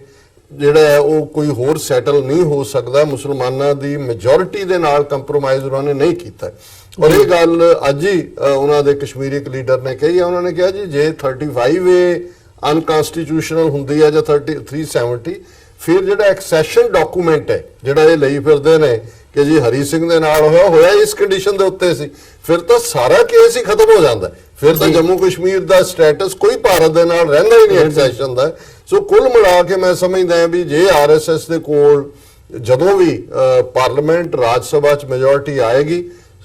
ਇਹ ਕਨਸਟੀਟਿਊਸ਼ਨਲ ਅਮੈਂਡਮੈਂਟ ਕਰਕੇ ਧੱਕੇ ਦੇ ਨਾਲ, ਆਲਰੇਡੀ ਵੀ ਜੰਮੂ ਕਸ਼ਮੀਰ 'ਚ ਜੇ ਆਰਟੀਕਲ 370 ਥੱਲੇ ਝੰਡਾ ਤੁਹਾਡਾ ਆਪਣਾ, ਨੈਸ਼ਨਲ ਐਂਥਮ ਆਪਣਾ, ਕਦੇ ਉਹਨੂੰ ਜਿਹੜਾ ਉਹ ਪ੍ਰਾਈਮ ਮਿਨਿਸਟਰ ਵੀ ਕਿਹਾ ਜਾ ਸਕਦਾ ਸੀ। ਜੇ ਉੱਤੇ 7 ਲੱਖ ਫੌਜ ਰੱਖ ਕੇ 1.5 ਲੱਖ ਕਸ਼ਮੀਰੀ ਮਾਰ ਦਿੱਤੇ, ਤੇ ਜੇ ਉਹ ਹਟ ਵੀ ਜਾਂਦਾ ਹੈ ਤੇ ਕੋਈ ਉਹਦੇ ਨਾਲ ਫਰਕ ਨਹੀਂ ਪੈਣਾ। ਇਸ ਲਈ ਕਸ਼ਮੀਰੀ ਇਸ ਸਿੱਟੇ ਤੇ ਹੀ ਪਹੁੰਚ ਗਏ ਹੋਏ ਨੇ ਕਿ ਆਜ਼ਾਦੀ ਆਜ਼ਾਦੀ ਆਜ਼ਾਦੀ, ਕਿਉਂਕਿ ਇਹਨਾਂ ਨੇ ਅੱਜ ਵੀ ਜਾਂ ਅੱਜ ਨਹੀਂ ਕੱਲ ਨੂੰ 370 ਔਰ 35A ਰਹਿਣ ਨਹੀਂ ਦੇਣਾ ਹੈ। ਜੀ, ਜਿਵੇਂ ਮਲਿਕ ਸਾਹਿਬ ਤੁਸੀਂ ਇੰਟਰਨੈਸ਼ਨਲ ਪਾਵਰਸ ਦੀ ਗੱਲ ਕੀਤੀ ਹੈ ਵੀ ਭਾਵੇਂ ਜਿਹੜੀਆਂ ਅਟਰੋਸਿਟੀਜ਼ ਇੰਡੀਆ ਦੇ ਵਿੱਚ ਇਸ ਵਕਤ ਹੋ ਰਹੀਆਂ ਨੇ ਉਹਨਾਂ ਨੂੰ ਪਤਾ ਹੈ, ਐਕਨੋਲਜ ਵੀ ਕਰਦੇ ਆ, ਬਟ ਬਿਜ਼ਨਸ ਇੰਟਰਸਟ ਹੋਣ ਦੇ ਕਰਕੇ ਉਹ ਉਹਨਾਂ ਨੂੰ ਅੱਖਾਂ ਨਹੀਂ ਦਿਖਾਉਂਦੇ ਹੈਗੇ, ਜਾਂ ਉਸ ਹਿਸਾਬ ਨਾਲ ਜਿਵੇਂ ਇੰਟਰਨੈਸ਼ਨਲ ਪਲੇਟਫਾਰਮ ਤੇ ਡੀਲਿੰਗਸ ਹੋਣੀਆਂ ਚਾਹੀਦੀਆਂ ਨੇ ਉਹ ਨਹੀਂ ਹੋ ਰਹੀਆਂ। ਸੋ ਇਹ ਸਾਰੇ ਪਾਰਟ ਦੇ ਵਿੱਚ ਜਿਹੜੀ ਰੀਸੈਂਟਲੀ ਆ ਮਸੂਦ ਅਜ਼ਹਰ ਵਾਲੀ ਸਾਰਾ ਘਟਨਾਕ੍ਰਮ ਹੈਗਾ, ਇਹਨੂੰ ਤੁਸੀਂ ਕਿਵੇਂ ਦੇਖਦੇ ਹੋ? ਯੂਨਾਈਟਿਡ ਨੇਸ਼ਨਸ ਦੇ ਵਿੱਚ ਹੁਣ ਅਮਰੀਕਾ ਵੀ ਇਨਵੋਲਵ ਹੋਇਆ, UK, ਫਰਾਂਸ ਵੀ ਇਨਵੋਲਵ ਹੋਏ ਨੇ। ਇਹਨਾਂ ਵੱਲੋਂ ਮਤਾ ਲਿਆਂਦਾ ਗਿਆ ਕਿ ਮਸੂਦ ਅਜ਼ਹਰ ਨੂੰ ਜਿਹੜਾ ਹੈਗਾ ਉਹ ਗਲੋਬਲ ਟੈਰਰਿਸਟ ਡਿਕਲੇਅਰ ਕੀਤਾ ਜਾਵੇ। ਚਾਈਨਾ ਨੇ ਉਹਨੂੰ ਦੁਬਾਰਾ ਫਿਰ ਟੈਕਨੀਕਲ ਗਰਾਊਂਡਸ ਦੇ ਉੱਤੇ ਵੀਟੋ ਕੀਤਾ, ਤੇ ਉਹ ਸਾਰੀ ਜਿਹੜੀ ਬਿਆਨਬਾਜ਼ੀ ਹੈਗੀ ਹੈ ਇਹ ਚੱਲ ਰਹੀ ਹੈ। ਇਹ ਕਿੰਨਾ ਕੁ ਇੰਪੋਰਟੈਂਟ ਇਸ਼ੂ ਹੈਗਾ ਮਸੂਦ ਅਜ਼ਹਰ ਵਾਲਾ? ਮੈਂ ਤੁਹਾਨੂੰ ਇਮਾਨਦਾਰੀ ਨਾਲ ਦੱਸਿਆ, ਪਾਕਿਸਤਾਨ ਦੇ ਅੰਦਰ ਮੌਲਾਨਾ ਮਸੂਦ ਅਜ਼ਹਰ ਦੀ ਇੱਕ ਛੋਟੀ ਜੀ ਤਨਜ਼ੀਮ ਜਾਂ NGO ਜ਼ਰੂਰ ਹੋਏਗੀ ਕਿ ਜਦੋਂ ਤੱਕ ਉਹ ਵੈਲਫੇਅਰ ਵਾਸਤੇ ਕੰਮ ਕਰ ਰਹੇ ਸੀ ਸ਼ਾਇਦ ਉਹਨਾਂ ਨੂੰ ਲੋਕ ਜਾਣਦੇ ਸੀ। ਇੰਡੀਆ ਸਾਨੂੰ ਮੌਲਾਨਾ ਮਸੂਦ ਅਜ਼ਹਰ ਅਗਰ ਇੰਡੀਆ ਪ੍ਰਮੋਸ਼ਨ ਨਹੀਂ ਕਰਦਾ ਮਸੂਦ ਅਜ਼ਹਰ ਦੀ, ਤੇ ਪਾਕਿਸਤਾਨ ਦੇ ਕੋਈ ਨਹੀਂ ਜਾਣਦਾ ਸੀ ਕਿ ਮਸੂਦ ਅਜ਼ਹਰ ਹੈ ਕੌਣ। ਅੱਛਾ, ਇੰਡੀਆ ਉਹਨੂੰ ਸਿਕਿਉਰਿਟੀ ਕਾਉਂਸਲ ਦੇ ਅੰਦਰ ਲੈ ਕੇ ਗਿਆ ਤੇ ਪਾਕਿਸਤਾਨ ਦੇ 22 ਕਰੋੜ ਲੋਕਾਂ ਨੂੰ ਪਤਾ ਲੱਗਿਆ ਕਿ ਮੌਲਾਨਾ ਮਸੂਦ ਅਜ਼ਹਰ ਕੌਣ ਹੈ। ਨਹੀਂ ਤੇ ਮੈਨੂੰ 30 ਵਰੇ ਹੋ ਗਏ ਜਰਨਲਿਜ਼ਮ ਕਰਦੇ ਹੋਏ, ਸਾਨੂੰ ਨਹੀਂ ਪਤਾ ਸੀ ਮੌਲਾਨਾ ਮਸੂਦ ਅਜ਼ਹਰ ਕੌਣ ਹੈ। ਇਹ 99 ਦੇ ਬਾਅਦ ਜਦੋਂ ਇਹਨਾਂ ਨੇ ਆਪਣੇ ਜੀਅ ਛੁਡਾਉਣ ਵਾਸਤੇ ਕੰਧਾਰ ਦੇ ਅੰਦਰ ਇਹਨਾਂ ਨੇ ਮੌਲਾਨਾ ਮਸੂਦ ਅਜ਼ਹਰ ਤੇ ਦੂਸਰੇ ਜਿਹੜੇ ਉਹਨਾਂ ਦੀ ਡਿਮਾਂਡ ਸੀ ਉਹ ਪੂਰੀਆਂ ਕੀਤੀਆਂ ਤੇ ਪਤਾ ਲੱਗਾ ਕਿ ਮਸੂਦ ਅਜ਼ਹਰ ਜੇ, ਉਹਦੇ ਬਾਅਦ ਉਹ ਪਾਕਿਸਤਾਨ ਆਇਆ। ਲੇਕਿਨ ਪਾਕਿਸਤਾਨ ਦੇ ਅੰਦਰ ਮੈਂ ਚੈਲੰਜ ਕਰਦਾ ਕਿ ਛੋਟੀ ਮੋਟੀ ਕੋਈ ਧਾਰਮਿਕ ਮਹਿਫਿਲ ਹੋਏ ਜਾਂ ਕੋਈ ਜਿਹੜੀ ਤਨਜ਼ੀਮ ਬਣਾਈ ਸੀ ਤੇ ਇੱਕ ਮਖਸੂਸ ਜਗ੍ਹਾ ਤੇ ਉਹਨਾਂ ਦੀ ਕੋਈ ਇਨਵੋਲਵਮੈਂਟ, ਲੇਕਿਨ ਕਦੀ ਵੀ ਮੌਲਾਨਾ ਮਸੂਦ ਅਜ਼ਹਰ ਪਾਕਿਸਤਾਨ ਦੀ ਸਿਆਸਤ ਦੇ ਅੰਦਰ, ਪਾਕਿਸਤਾਨ ਦੀ ਹਕੂਮਤ ਦੇ ਅੰਦਰ ਕੋਈ ਮੋਹਰਾ ਰੱਖਦਾ ਹੀ ਨਹੀਂ ਹੈ। ਮਸੂਦ ਅਜ਼ਹਰ ਪਾਕਿਸਤਾਨ ਦੇ ਜਿਹੜਾ ਸਮਾਜ ਹੈ ਉਹਦੇ ਅੰਦਰ ਐਜ਼ ਏ ਕੋਈ ਛੋਟੇ ਮੋਟੇ ਉਹਦੇ ਫਾਲੋਅਰ ਜ਼ਰੂਰ ਹੋਣਗੇ, ਲੇਕਿਨ ਪਾਕਿਸਤਾਨ ਦੀ ਮਾਸ ਮੈਜੋਰਿਟੀ ਜਾਂ ਪਾਕਿਸਤਾਨ ਦੀ ਕੋਈ ਸਰਕਾਰ ਬਸ਼ਮੂਲ ਪਾਕਿਸਤਾਨ ਦੀ ਆਰਮੀ ਜਿਹੜੀ ਆ ਉਹ ਉਹਨਾਂ ਦਾ ਮਸੂਦ ਅਜ਼ਹਰ ਤੋਂ, ਇਹ ਤਾਂ ਭਾਰਤ ਨੇ ਹੀਰੋ ਬਣਾਇਆ ਹੈ। ਉਹ ਭਾਰਤ ਨੇ ਜਗ੍ਹਾ ਜਗ੍ਹਾ ਮਸੂਦ ਅਜ਼ਹਰ ਨੂੰ ਯਾਨੀ ਮਸ਼ਹੂਰ ਕੀਤਾ ਹੈ ਤੇ ਇਹਨੂੰ ਇੱਕ ਬ੍ਰਾਂਡ ਐਂਬੈਸਡਰਸ, ਜਾਣਬੁੱਝ ਕੇ ਬ੍ਰਾਂਡ ਐਂਬੈਸਡਰਸ ਉਹਦੇ ਉੱਤੇ ਦਹਿਸ਼ਤਗਰਦੀ ਦਾ ਲੈਵਲ ਲਾ ਕੇ ਕੀਤਾ ਹੈ। ਨਹੀਂ ਤੇ ਮਸੂਦ ਅਜ਼ਹਰ ਦੀ ਪਾਕਿਸਤਾਨ ਦੇ ਅੰਦਰ ਕੋਈ ਨਾ ਤਾਕਤ ਹੈ ਨਾ ਕਿਸੇ ਵੀ, ਉਸ ਤੋਂ ਮੈਂ ਨਹੀਂ ਸਮਝਦਾ ਕਿ ਉਹ ਇੱਕ ਪੰਜਾਬ ਅਸੈਂਬਲੀ ਦੀ ਸੀਟ ਵੀ ਜਿੱਤ ਸਕਦਾ ਹੈ। ਇਹ ਭਾਰਤ ਨੇ ਜਾਣਬੁੱਝ ਕੇ ਕੀਤਾ ਸੀ। ਲੇਕਿਨ ਹੁਣ ਦੇਖੋ ਨਾ, ਅਗਰ ਤੁਸੀਂ ਵਰਲਡ ਦੇ ਅੰਦਰ ਦੇਖੋ ਤੇ ਇੰਗਲੈਂਡ ਦੇ ਅੰਦਰ ਬ੍ਰੈਕਸਿਟ ਦੇ ਨਾਂ ਤੇ 3 ਵਾਰੀ ਸਰਕਾਰ ਨਾਕਾਮ ਹੋਈ। ਪੈਰਿਸ ਦੇ ਅੰਦਰ ਹਜ਼ਾਰਾਂ ਲੱਖਾਂ ਲੋਕ ਨਿਕਲ ਕੇ ਆਏ ਮਹਿੰਗਾਈ ਦੇ ਖਿਲਾਫ। ਜੇ ਯੂਰਪ ਦੀ ਤੇ ਆਪਣੇ ਲੋਕ ਜਿਹੜੇ ਆ ਹਕੂਮਤਾਂ ਦੇ ਖਿਲਾਫ ਆ ਤੇ ਨਹੀਂ ਮੰਨਦੇ, ਉੱਥੇ ਮਸੂਦ ਅਜ਼ਹਰ ਦਾ ਜਿਹੜਾ ਇਹ ਮਟੀਰੀਅਲ ਇੰਡੀਆ ਵੇਚਦਾ ਪਿਆ ਸੀ, ਇਹਨੂੰ ਕਿੰਨੇ ਬਾਏ ਕਰਨਾ ਸੀ? ਮਸੂਦ ਅਜ਼ਹਰ ਜਿਹੜਾ ਹੈ ਉਹ ਜਾਣਬੁੱਝ ਕੇ ਇਹਨਾਂ ਨੇ ਇਹ ਹਵਾ ਖੜਾ ਕੀਤਾ ਹੋਇਆ ਹੈ। ਇਹ ਹਵਾ ਦੀ ਪਾਕਿਸਤਾਨ ਦੇ ਅੰਦਰ ਕੋਈ ਨਹੀਂ ਹੈ। ਪਿੱਛੇ ਇਲੈਕਸ਼ਨ ਦੇ ਅੰਦਰ ਪਿਛਲੇ ਸਾਲ ਇੱਕ ਮੌਲਵੀ ਖਾਦਮ ਰਿਜ਼ਵੀ ਜਿਹੜਾ ਹੈ ਉਹ ਸਾਹਮਣੇ ਆਇਆ ਸੀ ਔਰ ਉਹਨੇ ਉਹਦੇ ਬਾਅਦ ਸਰਕਾਰ ਦੇ ਖਿਲਾਫ, ਫੌਜ ਦੇ ਖਿਲਾਫ, ਜੱਜਾਂ ਦੇ ਖਿਲਾਫ ਵੀ ਦਿੱਤੀ ਤੇ ਅੱਜ ਅੱਜ ਕਈ ਮਹੀਨੇ ਹੋ ਗਏ ਜੇਲ੍ਹ ਦੇ ਅੰਦਰ ਉਹਨੂੰ ਡੱਕਿਆ ਆਇਆ ਹੈ, ਉਹਦੀ ਜ਼ਮਾਨਤ ਨਹੀਂ ਹੋ ਰਹੀ। ਸਟੇਟ ਤੋਂ ਵੱਡੀ ਜਿਹੜੀ ਹੈ ਨਾ ਕੋਈ ਤਾਕਤ ਤੇ ਪਾਵਰ ਨਹੀਂ ਹੁੰਦੀ। ਮਸੂਦ ਅਜ਼ਹਰ ਦਾ ਜਿਹੜਾ ਹਵਾ ਹੈ ਇਹ ਭਾਰਤ ਸਰਕਾਰ ਦੀ ਹੱਦ ਤੱਕ ਹੈ। ਅਸੀਂ ਤੇ ਮਸੂਦ ਅਜ਼ਹਰ ਨੂੰ ਜਾਣਦੇ ਵੀ ਨਹੀਂ ਹੈ। ਜੀ ਡਾਕਟਰ ਸਾਹਿਬ, ਫਿਰ ਜਿਵੇਂ ਮਲਿਕ ਸਾਹਿਬ ਉਹ ਕਰਦੇ ਆ ਮਸੂਦ ਅਜ਼ਹਰ ਦਾ ਬਾਰੇ, ਉਹਨਾਂ ਨੇ ਇੱਕ ਪਾਕਿਸਤਾਨੀ ਪਰਸਪੈਕਟਿਵ ਤੋਂ ਗੱਲ ਕੀਤੀ ਹੈ। ਫਿਰ ਇੰਟਰਨੈਸ਼ਨਲ ਟੈਰਰਿਜ਼ਮ ਦੇ ਹਵਾਲੇ ਨਾਲ ਜਾਂ ਜਿੱਥੇ ਯੂਨਾਈਟਿਡ ਨੇਸ਼ਨਸ ਦੇ ਵਿੱਚ ਜੈਸ਼-ਏ ਮੁਹੰਮਦ ਉਹਦੀ ਜਿਹੜੀ ਜਥੇਬੰਦੀ ਹੈਗੀ ਹੈ ਉਹਨੂੰ ਆਲਰੇਡੀ ਬੈਨ ਕੀਤਾ ਜਾ ਚੁੱਕਾ ਹੈ। ਫਿਰ ਇਹ ਸਾਰਾ ਜਿਹੜਾ ਘਟਨਾਕ੍ਰਮ ਚੱਲ ਰਿਹਾ ਹੈ ਇਹਦੇ ਬਿਹਾਈਂਡ ਕੀ ਨਜ਼ਰ ਆਉਂਦਾ ਤੁਹਾਨੂੰ? ਦੇਖੋ, ਮੈਂ ਅਕਸਰ ਇਹ ਗੱਲ ਲਿਖਦਾ ਵੀ ਹਾਂ, ਕਹਿੰਦਾ ਵੀ ਹਾਂ, ਇਹ ਪਾਕਿਸਤਾਨ ਦੇ ਡਿਪਲੋਮੈਟਸ ਦੀ, ਉਹਨਾਂ ਦੇ ਮੀਡੀਆ ਦੀ, ਉਹਨਾਂ ਦੇ ਜਿਹੜੀ ਵੀ ਹਕੂਮਤ ਦੇ ਅਦਾਰਿਆਂ ਦਾ ਬਾਹਰਲੇ ਮੁਲਕਾਂ ਨਾਲ ਜਾਂ UN ਲੈਵਲ ਤੇ ਸੰਪਰਕ ਹੈ, ਇੱਕ ਵੱਡੀ ਫੇਲਿਅਰ ਹੈ ਕਿ ਉਹਨਾਂ ਨੇ ਇਹਨਾਂ ਸਾਰੇ ਦਹਾਕਿਆਂ 'ਚ ਜਿਹੜਾ ਭਗਵਾ ਟੈਰਰਿਜ਼ਮ ਹੈ, ਜਿਹਦੇ ਥੱਲੇ ਇਹਨਾਂ ਦੀਆਂ ਤਨਜ਼ੀਮਾਂ ਉਹ ਅਭਿਨਵ ਭਾਰਤ ਹੋਏ, ਬਜਰੰਗ ਦਲ ਹੋਏ ਔਰ RSS ਹੋਏ, ਜਿਨ੍ਹਾਂ ਨੇ ਮਾਲੇਗਾਓਂ ਬੰਬ ਧਮਾਕੇ ਕੀਤੇ, ਜਿਨ੍ਹਾਂ ਨੇ ਅਜਮੇਰ ਸ਼ਰੀਫ ਧਮਾਕੇ ਕੀਤੇ, ਸਮਝੌਤਾ ਐਕਸਪ੍ਰੈਸ ਦੇ ਵਿੱਚ 60 ਤੋਂ ਜ਼ਿਆਦਾ ਪਾਕਿਸਤਾਨੀ ਮਾਰੇ, ਔਰ ਕਿਵੇਂ ਹਿੰਮਤ ਕਾਰਕਰੇ ਜਿਹਨੇ ਇਸ ਸਾਰੇ ਨੂੰ ਜਿਹੜਾ ਕਿ ਭਗਵਾ ਟੈਰਰਿਜ਼ਮ ਜਿਹਨੂੰ ਚਿਦੰਬਰਮ ਨੇ ਕਿਹਾ ਸੀ ਪਾਰਲੀਮੈਂਟ ਦੇ ਵਿੱਚ, ਉਹ ਕੀਤਾ। ਫਿਰ ਅਸੀਂ ਦੇਖਦੇ ਹਾਂ 71 ਦੇ ਵਿੱਚ ਫੌਜ ਦੇ ਜ਼ੋਰ ਨਾਲ ਪਾਕਿਸਤਾਨ 2 ਹਿੱਸਿਆਂ 'ਚ ਤੋੜਿਆ। ਇਹਨਾਂ ਦੇ ਜੇ ਸਰਬਜੀਤ ਕਸ਼ਮੀਰ ਇਸ ਕਿਸਮ ਦੇ ਲੋਕ ਜਿਹੜੇ ਉੱਥੇ ਭੇਜੇ ਹੋਏ ਸੀ ਜਾਂ ਕੁਲਭੂਸ਼ਣ ਯਾਦਵ, ਸੋ ਮੈਂ ਸਮਝਦਾ ਹਾਂ ਵੀ ਜੇ ਪਾਕਿਸਤਾਨ ਦਾ ਜਿਹੜਾ ਡਿਪਲੋਮੈਟਿਕ ਜਿਹੜਾ ਐਟੀਟਿਊਡ ਐਗਰੈਸਿਵ ਹੁੰਦਾ ਤੇ ਅੱਜ ਭਾਰਤ ਦੁਨੀਆ ਦੇ ਕਟਹਿਰੇ 'ਚ ਖੜਾ ਹੁੰਦਾ ਦਹਿਸ਼ਤਗਰਦੀ ਨੂੰ ਵਿਦਨ ਕੰਟਰੀ ਜਨਮ ਦੇਣ 'ਚ ਵੀ ਪ੍ਰਮੋਟ ਕਰਨ 'ਚ ਔਰ ਗੁਆਂਢ ਦੇ ਵਿੱਚ ਮੁਲਕਾਂ ਦੇ ਵਿੱਚ ਲਿਜਾਣ 'ਚ ਵੀ। ਜੀ। ਹੁਣ ਇਹ ਇਹਨਾਂ ਨੇ ਜੈਸ਼ੇ ਮੁਹੰਮਦ ਬਣਾ ਦੇਣ, ਲਸ਼ਕਰੇ ਤੋਇਬਾ ਬਣਾ ਦੇਣ, ਇਹ ਇਹਨਾਂ ਨੇ ਜਿਵੇਂ ਹੈ ਕਿ ਵੀ ਉਹ ਵਿਪਿੰਗ ਬॉय ਰੱਖੇ ਹੋਏ ਨੇ ਜਿਹਦੇ ਰਾਹੀਂ ਉਹ ਪਾਕਿਸਤਾਨ ਨੂੰ ਇੰਟਰਨੈਸ਼ਨਲੀ ਐਮਬੈਰਸ ਕਰਦੇ ਨੇ ਡਿਪਲੋਮੈਟਿਕਲੀ। ਹੁਣ ਇਸ ਖੇਡ ਦੇ ਵਿੱਚ ਅਮਰੀਕਾ ਵੀ ਇਸ ਲਈ ਸ਼ਾਮਲ ਹੋ ਗਿਆ ਕਿਉਂਕਿ ਚਾਈਨਾ ਦੇ ਨਾਲ ਉਹਨਾਂ ਦੀ ਜਿਹੜੀ ਟ੍ਰੇਡ ਕਨਫਲਿਕਟ ਚੱਲ ਰਿਹਾ ਹੈ, ਜਿਹੜੀ ਨੈਗੋਸ਼ੀਏਸ਼ਨ ਕਿਸੇ ਕੰਡੇ ਨਹੀਂ ਲੱਗ ਰਹੀ, ਕਿਉਂਕਿ ਅਸੀਂ ਦੇਖਦੇ ਹਾਂ ਕਿ ਟੈਕਨੀਕਲ ਚੌਥੀ ਵਾਰੀ ਚਾਈਨਾ ਨੇ ਇਸ ਮੂਵ ਨੂੰ ਰੋਕਿਆ। ਆਲਰੇਡੀ ਜੈਸ਼ੇ ਮੁਹੰਮਦ ਗਲੋਬਲ ਜਿਹੜੀਆਂ ਟੈਰਰਿਸਟ ਆਰਗੇਨਾਈਜੇਸ਼ਨਸ ਨੇ ਉਹਨਾਂ ਦਾ ਹਿੱਸਾ ਹੈ। ਹੁਣ ਜਿਹੜਾ ਮਸੂਦ ਅਜ਼ਹਰ ਹੈ ਉਹ ਈਵਨ ਪਾਕਿਸਤਾਨ ਦੇ ਫੋਰਨ ਮਿਨਿਸਟਰ ਦੇ ਕਹਿਣ ਮੁਤਾਬਕ ਬੁੱਢਾ ਬੰਦਾ ਡਾਇਲਿਸਿਸ ਦੇ ਉੱਤੇ ਹੈ, ਔਰ ਕਿਹੜਾ ਐਸਾ ਨਾਨ ਸਟੇਟ ਐਕਟਰ ਹੈ ਜਿਹੜਾ ਪਾਕਿਸਤਾਨ ਦੀ ਫੌਜ ਜਾਂ ਪਾਕਿਸਤਾਨ ਦੀਆਂ ਏਜੰਸੀਆਂ ਜਾਂ ਹਕੂਮਤ ਤੋਂ ਬਿਨਾ ਕੋਈ ਐਕਟ ਕਰ ਸਕਦਾ? ਇਹ ਐਵੇਂ ਇਹਨਾਂ ਨੇ ਏਡਾ ਵੱਡਾ ਜਿਹੜਾ ਉਹ ਲਾਰਜਰ ਦੈਨ ਲਾਈਫ ਕ੍ਰੀਏਟ ਕੀਤਾ ਹੈ। ਹੁਣ ਜਿਹੜਾ ਕੱਲ ਜਿਹੜੀ ਖਬਰ ਮੇਨ ਸੀ ਕਿ ਜੀ ਅਮਰੀਕਾ, ਕਿਉਂਕਿ ਚਾਈਨਾ ਨੇ ਚੌਥੀ ਵਾਰ ਪਿਛਲੇ ਕੁਝ ਹਫ਼ਤੇ ਪਹਿਲਾਂ ਹੀ ਜਿਹੜਾ ਇਹਨੂੰ ਬਲੌਕ ਕੀਤਾ ਸੀ ਟੈਕਨੀਕਲ ਗਰਾਊਂਡ ਤੇ। ਹੁਣ ਇਹ ਹੈ ਜੀ ਕਿ ਅਮਰੀਕਾ, ਫਰਾਂਸ ਔਰ ਜਿਹੜਾ ਇੰਗਲੈਂਡ ਇਹ ਇਹਨੂੰ ਸਿੱਧਾ ਸਿਕਿਉਰਿਟੀ ਕਾਉਂਸਲ 'ਚ ਲਿਆ ਰਹੇ ਨੇ ਤਾਂ ਕਿ ਚਾਈਨਾ ਸਿੱਧਾ ਉਹਨੂੰ ਵੀਟੋ ਕਰੇ ਤੇ ਉਹ ਫਿਰ ਚਾਈਨਾ ਨੂੰ ਅੱਗੋਂ ਗੰਦਰਾ ਕਰਨ। ਸੋ ਮੈਂ ਇਹ ਸਮਝਦਾ ਵੀ ਇਹ ਕੋਈ ਬਿਲਕੁਲ ਨੌਨ ਇਸ਼ੂ ਹੈ, ਪਰ ਇਹਦੇ 'ਚ ਫੇਲਿਅਰ ਪਾਕਿਸਤਾਨ ਦੀ ਲਾਈ ਕਰਦੀ ਹੈ ਕਿ ਉਹਨਾਂ ਨੇ ਇੰਡੀਆ ਨੂੰ ਐਕਸਪੋਜ਼ ਨਹੀਂ ਕੀਤਾ। ਔਰ ਅੱਜ ਜਦੋਂ ਇੰਡੀਅਨ ਡਿਪਲੋਮੈਟ ਉਹ ਜਨੀਵਾ 'ਚ ਖਲੋ ਕੇ ਕਹਿਣਗੇ ਜੀ ਇਹ ਐਪੀ ਸੈਂਟਰ ਹੈ ਪਾਕਿਸਤਾਨ, ਜਾਂ ਉਸ ਜਿਹੜੀ ਉਹਨਾਂ ਦੀ ਹਾਰਟ ਆਫ ਏਸ਼ੀਆ ਕਾਨਫਰੰਸ ਹੋਏ ਜਾਂ ਜਿਹੜੀ ਬ੍ਰਿਕਸ ਦੇ ਥੱਲੇ ਸੀ ਗੋਆ ਦੇ ਵਿੱਚ, ਉਹਦੇ 'ਚ ਮੋਦੀ ਜਾ ਕੇ ਕਹੇ ਕਿ ਜੀ ਇਹ ਮਦਰ ਆਫ ਆਲ ਟੈਰਰਿਜ਼ਮ, ਇਹ ਸਾਡੀ ਫੇਲਿਅਰ ਹੈ ਪਾਕਿਸਤਾਨ ਦੀ। ਉਹ ਜਿਹੜੇ ਨੇ ਉਹ ਤਾਂ ਬਿਲਕੁਲ ਜਿਹਨੂੰ ਕਹਿੰਦੇ ਨੇ ਕਿ ਰਾਈ ਦਾ ਪਹਾੜ ਬਣਾ ਰਹੇ ਨੇ। ਜੀ ਮਲਿਕ ਸਾਹਿਬ, ਤੁਸੀਂ ਕਿਵੇਂ ਰਿਸਪੌਂਡ ਕਰੋਗੇ ਇਹਨੂੰ ਵੀ ਜਿਹੜੀ ਪਾਕਿਸਤਾਨ ਦੀ ਇੰਟਰਨੈਸ਼ਨਲ ਪਲੇਟਫਾਰਮਸ ਤੱਕ ਜਿਹੜੀ ਪਹੁੰਚ ਹੈਗੀ ਹੈ ਉਹਦੇ 'ਚ ਉਸ ਹਿਸਾਬ ਨਾਲ ਜਿਵੇਂ ਡਾਕਟਰ ਸਾਹਿਬ ਕਹਿੰਦੇ ਆ ਵੀ ਡੀਲ ਕਰਨਾ ਚਾਹੀਦਾ ਸੀ ਜਾਂ ਐਕਸਪੋਜ਼ ਕਰਨਾ ਚਾਹੀਦਾ ਸੀ, ਇਹਨਾਂ ਸਾਰੀਆਂ ਗੱਲਾਂ ਨੂੰ ਉਹ ਨਹੀਂ ਕੀਤਾ ਗਿਆ ਹੈਗਾ ਹੁਣ ਤੱਕ? ਦੇਖੋ, ਪਾਕਿਸਤਾਨ ਤਕਰੀਬਨ 1979 ਤੋਂ ਪਾਕਿਸਤਾਨ ਐਟ ਵਾਰ, ਪਹਿਲੇ ਅਸੀਂ ਸੁਪਰ ਪਾਵਰ ਦੀ ਵਾਰ ਲੜੀ ਹੈ, ਉਹਦੇ ਬਾਅਦ ਅਸੀਂ 9/11 ਦੇ ਬਾਅਦ ਉਹਨਾਂ ਨੂੰ ਹੀ ਜਿਨ੍ਹਾਂ ਨੂੰ ਅਸੀਂ ਮੁਜਾਹਿਦੀਨ ਕਿਹਾ ਸੀ ਉਹਨਾਂ ਨੂੰ ਦਹਿਸ਼ਤਗਰਦ ਕਰਾਰ ਦੇ ਕੇ ਉਹਨਾਂ ਨੂੰ ਮਾਰਨ ਦੀ ਵਾਰ ਲੜੀ ਹੈ। 40 ਸਾਲ ਤੋਂ ਪਾਕਿਸਤਾਨ ਦੀ ਇਕਨੋਮੀ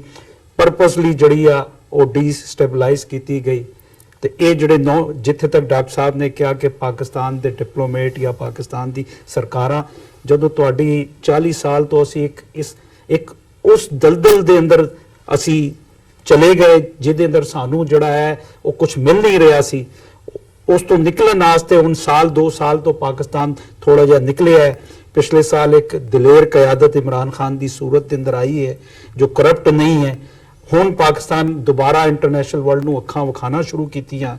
ਤੇ ਇਹ ਜਿਹੜਾ 40 ਸਾਲ ਦਾ ਅਰਸਾ ਹੈ ਇਹਦੇ ਅੰਦਰ ਸਾਡੇ ਡਿਪਲੋਮੈਟ ਨੇ ਅਸੀਂ ਤੇ ਯਾਨੀ ਆਪਣੀ ਜਿਹੜੀ ਆਈਡੈਂਟੀਟੀ ਹੈ ਤੇ ਪਾਕਿਸਤਾਨ ਨੂੰ ਬਚਾਉਣ ਵਾਸਤੇ, ਨਾਲੇ ਭਾਰਤ ਦੀ ਯਲਗਾਰ ਜਿਹੜੀ 5th ਜਨਰੇਸ਼ਨ ਵਾਰ ਉਹਨੇ 2 ਦਹਾਕਿਆਂ ਤੋਂ ਸ਼ੁਰੂ ਕੀਤੀ ਹੈ, ਉਹਦੇ ਮੁਕਾਬਲੇ ਉਹ ਬਿਲੀਅਨਸ ਆਫ ਡਾਲਰ ਯਾਨੀ ਉਹ ਜਿਹੜੇ ਐਂਕਰ ਬਿਠਾਏ ਉਹਨਾਂ ਨੂੰ ਦੇ ਰਿਹਾ ਸੀ। ਪਾਕਿਸਤਾਨ ਜਿਹੜਾ ਇਕਨੋਮਿਕਲੀ ਇੰਨਾ ਸਟੇਬਲ ਨਹੀਂ ਸੀ। ਅੱਜ ਅਸੀਂ ਦੁਬਾਰਾ ਇੰਟਰਨੈਸ਼ਨਲ ਅਰੀਨਾ ਦੇ ਅੰਦਰ, ਖਾਸ ਤੌਰ ਤੇ ਪੁਲਵਾਮਾ ਦੇ ਬਾਅਦ ਇੰਟਰਨੈਸ਼ਨਲ ਵਰਲਡ ਨੂੰ ਪਤਾ ਲੱਗਿਆ ਕਿ ਪਾਕਿਸਤਾਨ ਜਿਹੜੀ ਆ ਉਹ ਕੋਈ ਬਨਾਨਾ ਰਿਪਬਲਿਕ ਨਹੀਂ ਆ। ਹੁਣ ਜਿਹੜੀ ਪਾਕਿस्तान की इमेज बनी है, इस पे मैं यही कहूँगा कि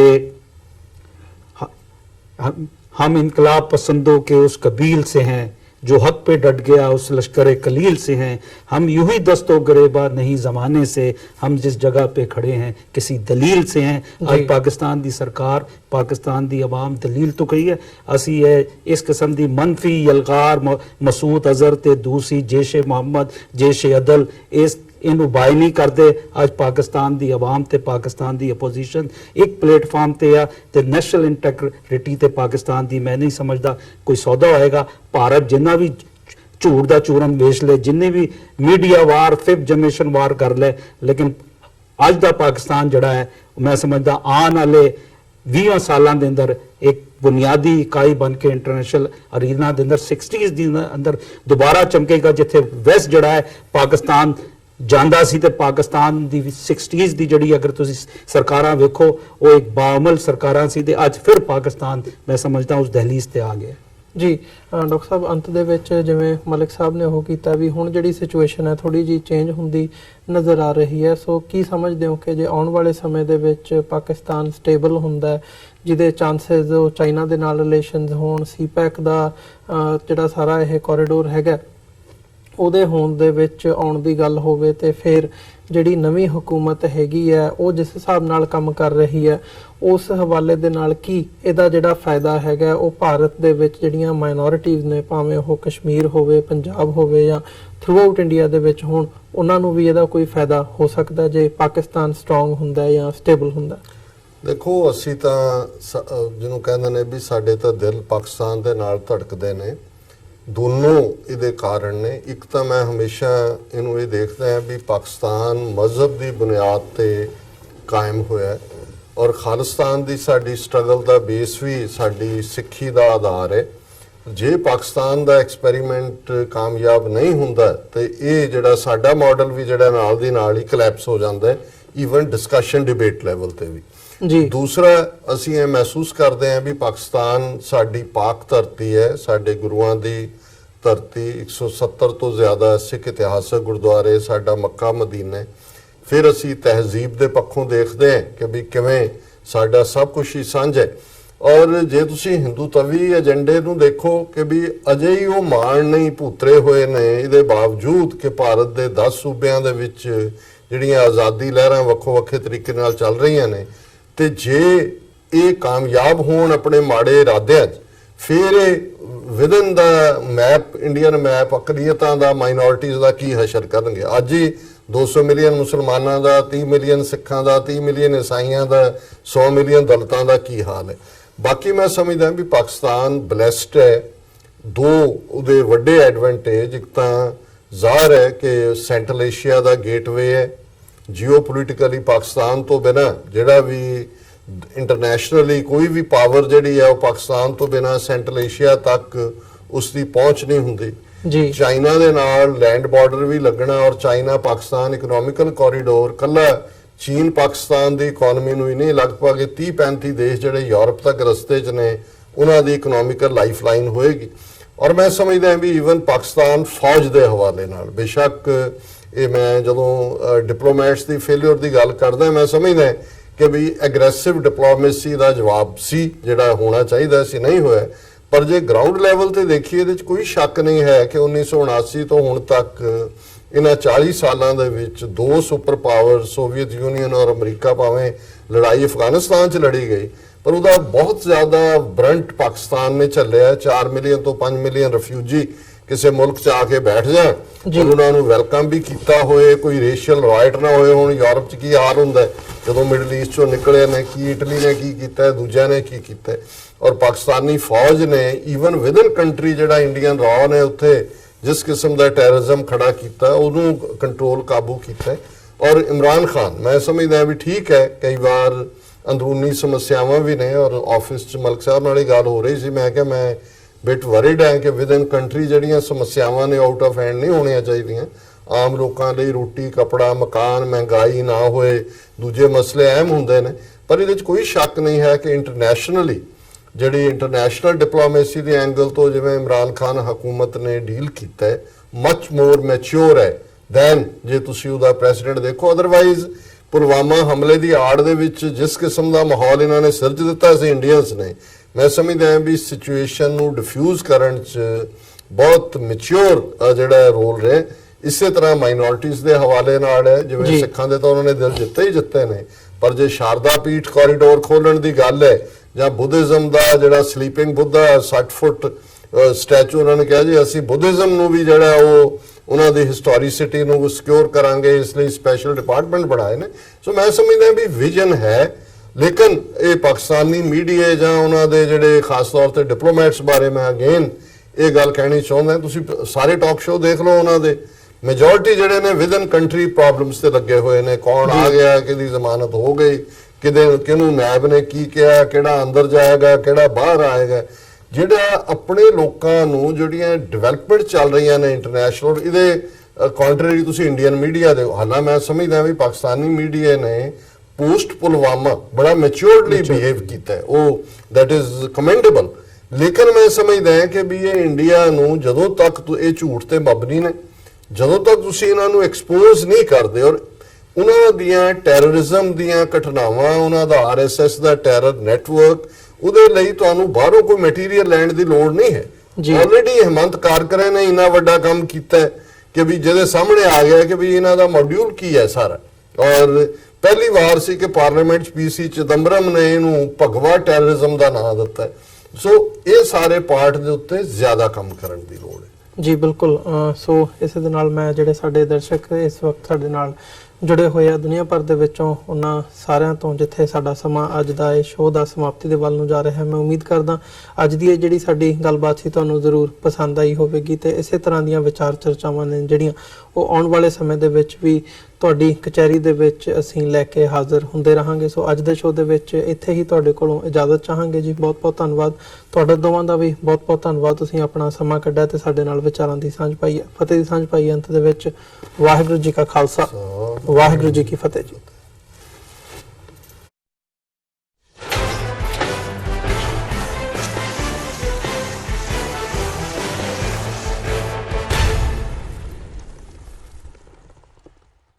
ਖਾਲਸਾ ਸਾਜਨਾ ਦਿਵਸ ਨੂੰ ਦੇਸ਼ ਵਿਦੇਸ਼ ਵਿੱਚ ਨੈਸ਼ਨਲ ਸਿੱਖ ਡੇ ਵਜੋਂ ਸਥਾਪਿਤ ਕਰਨ ਲਈ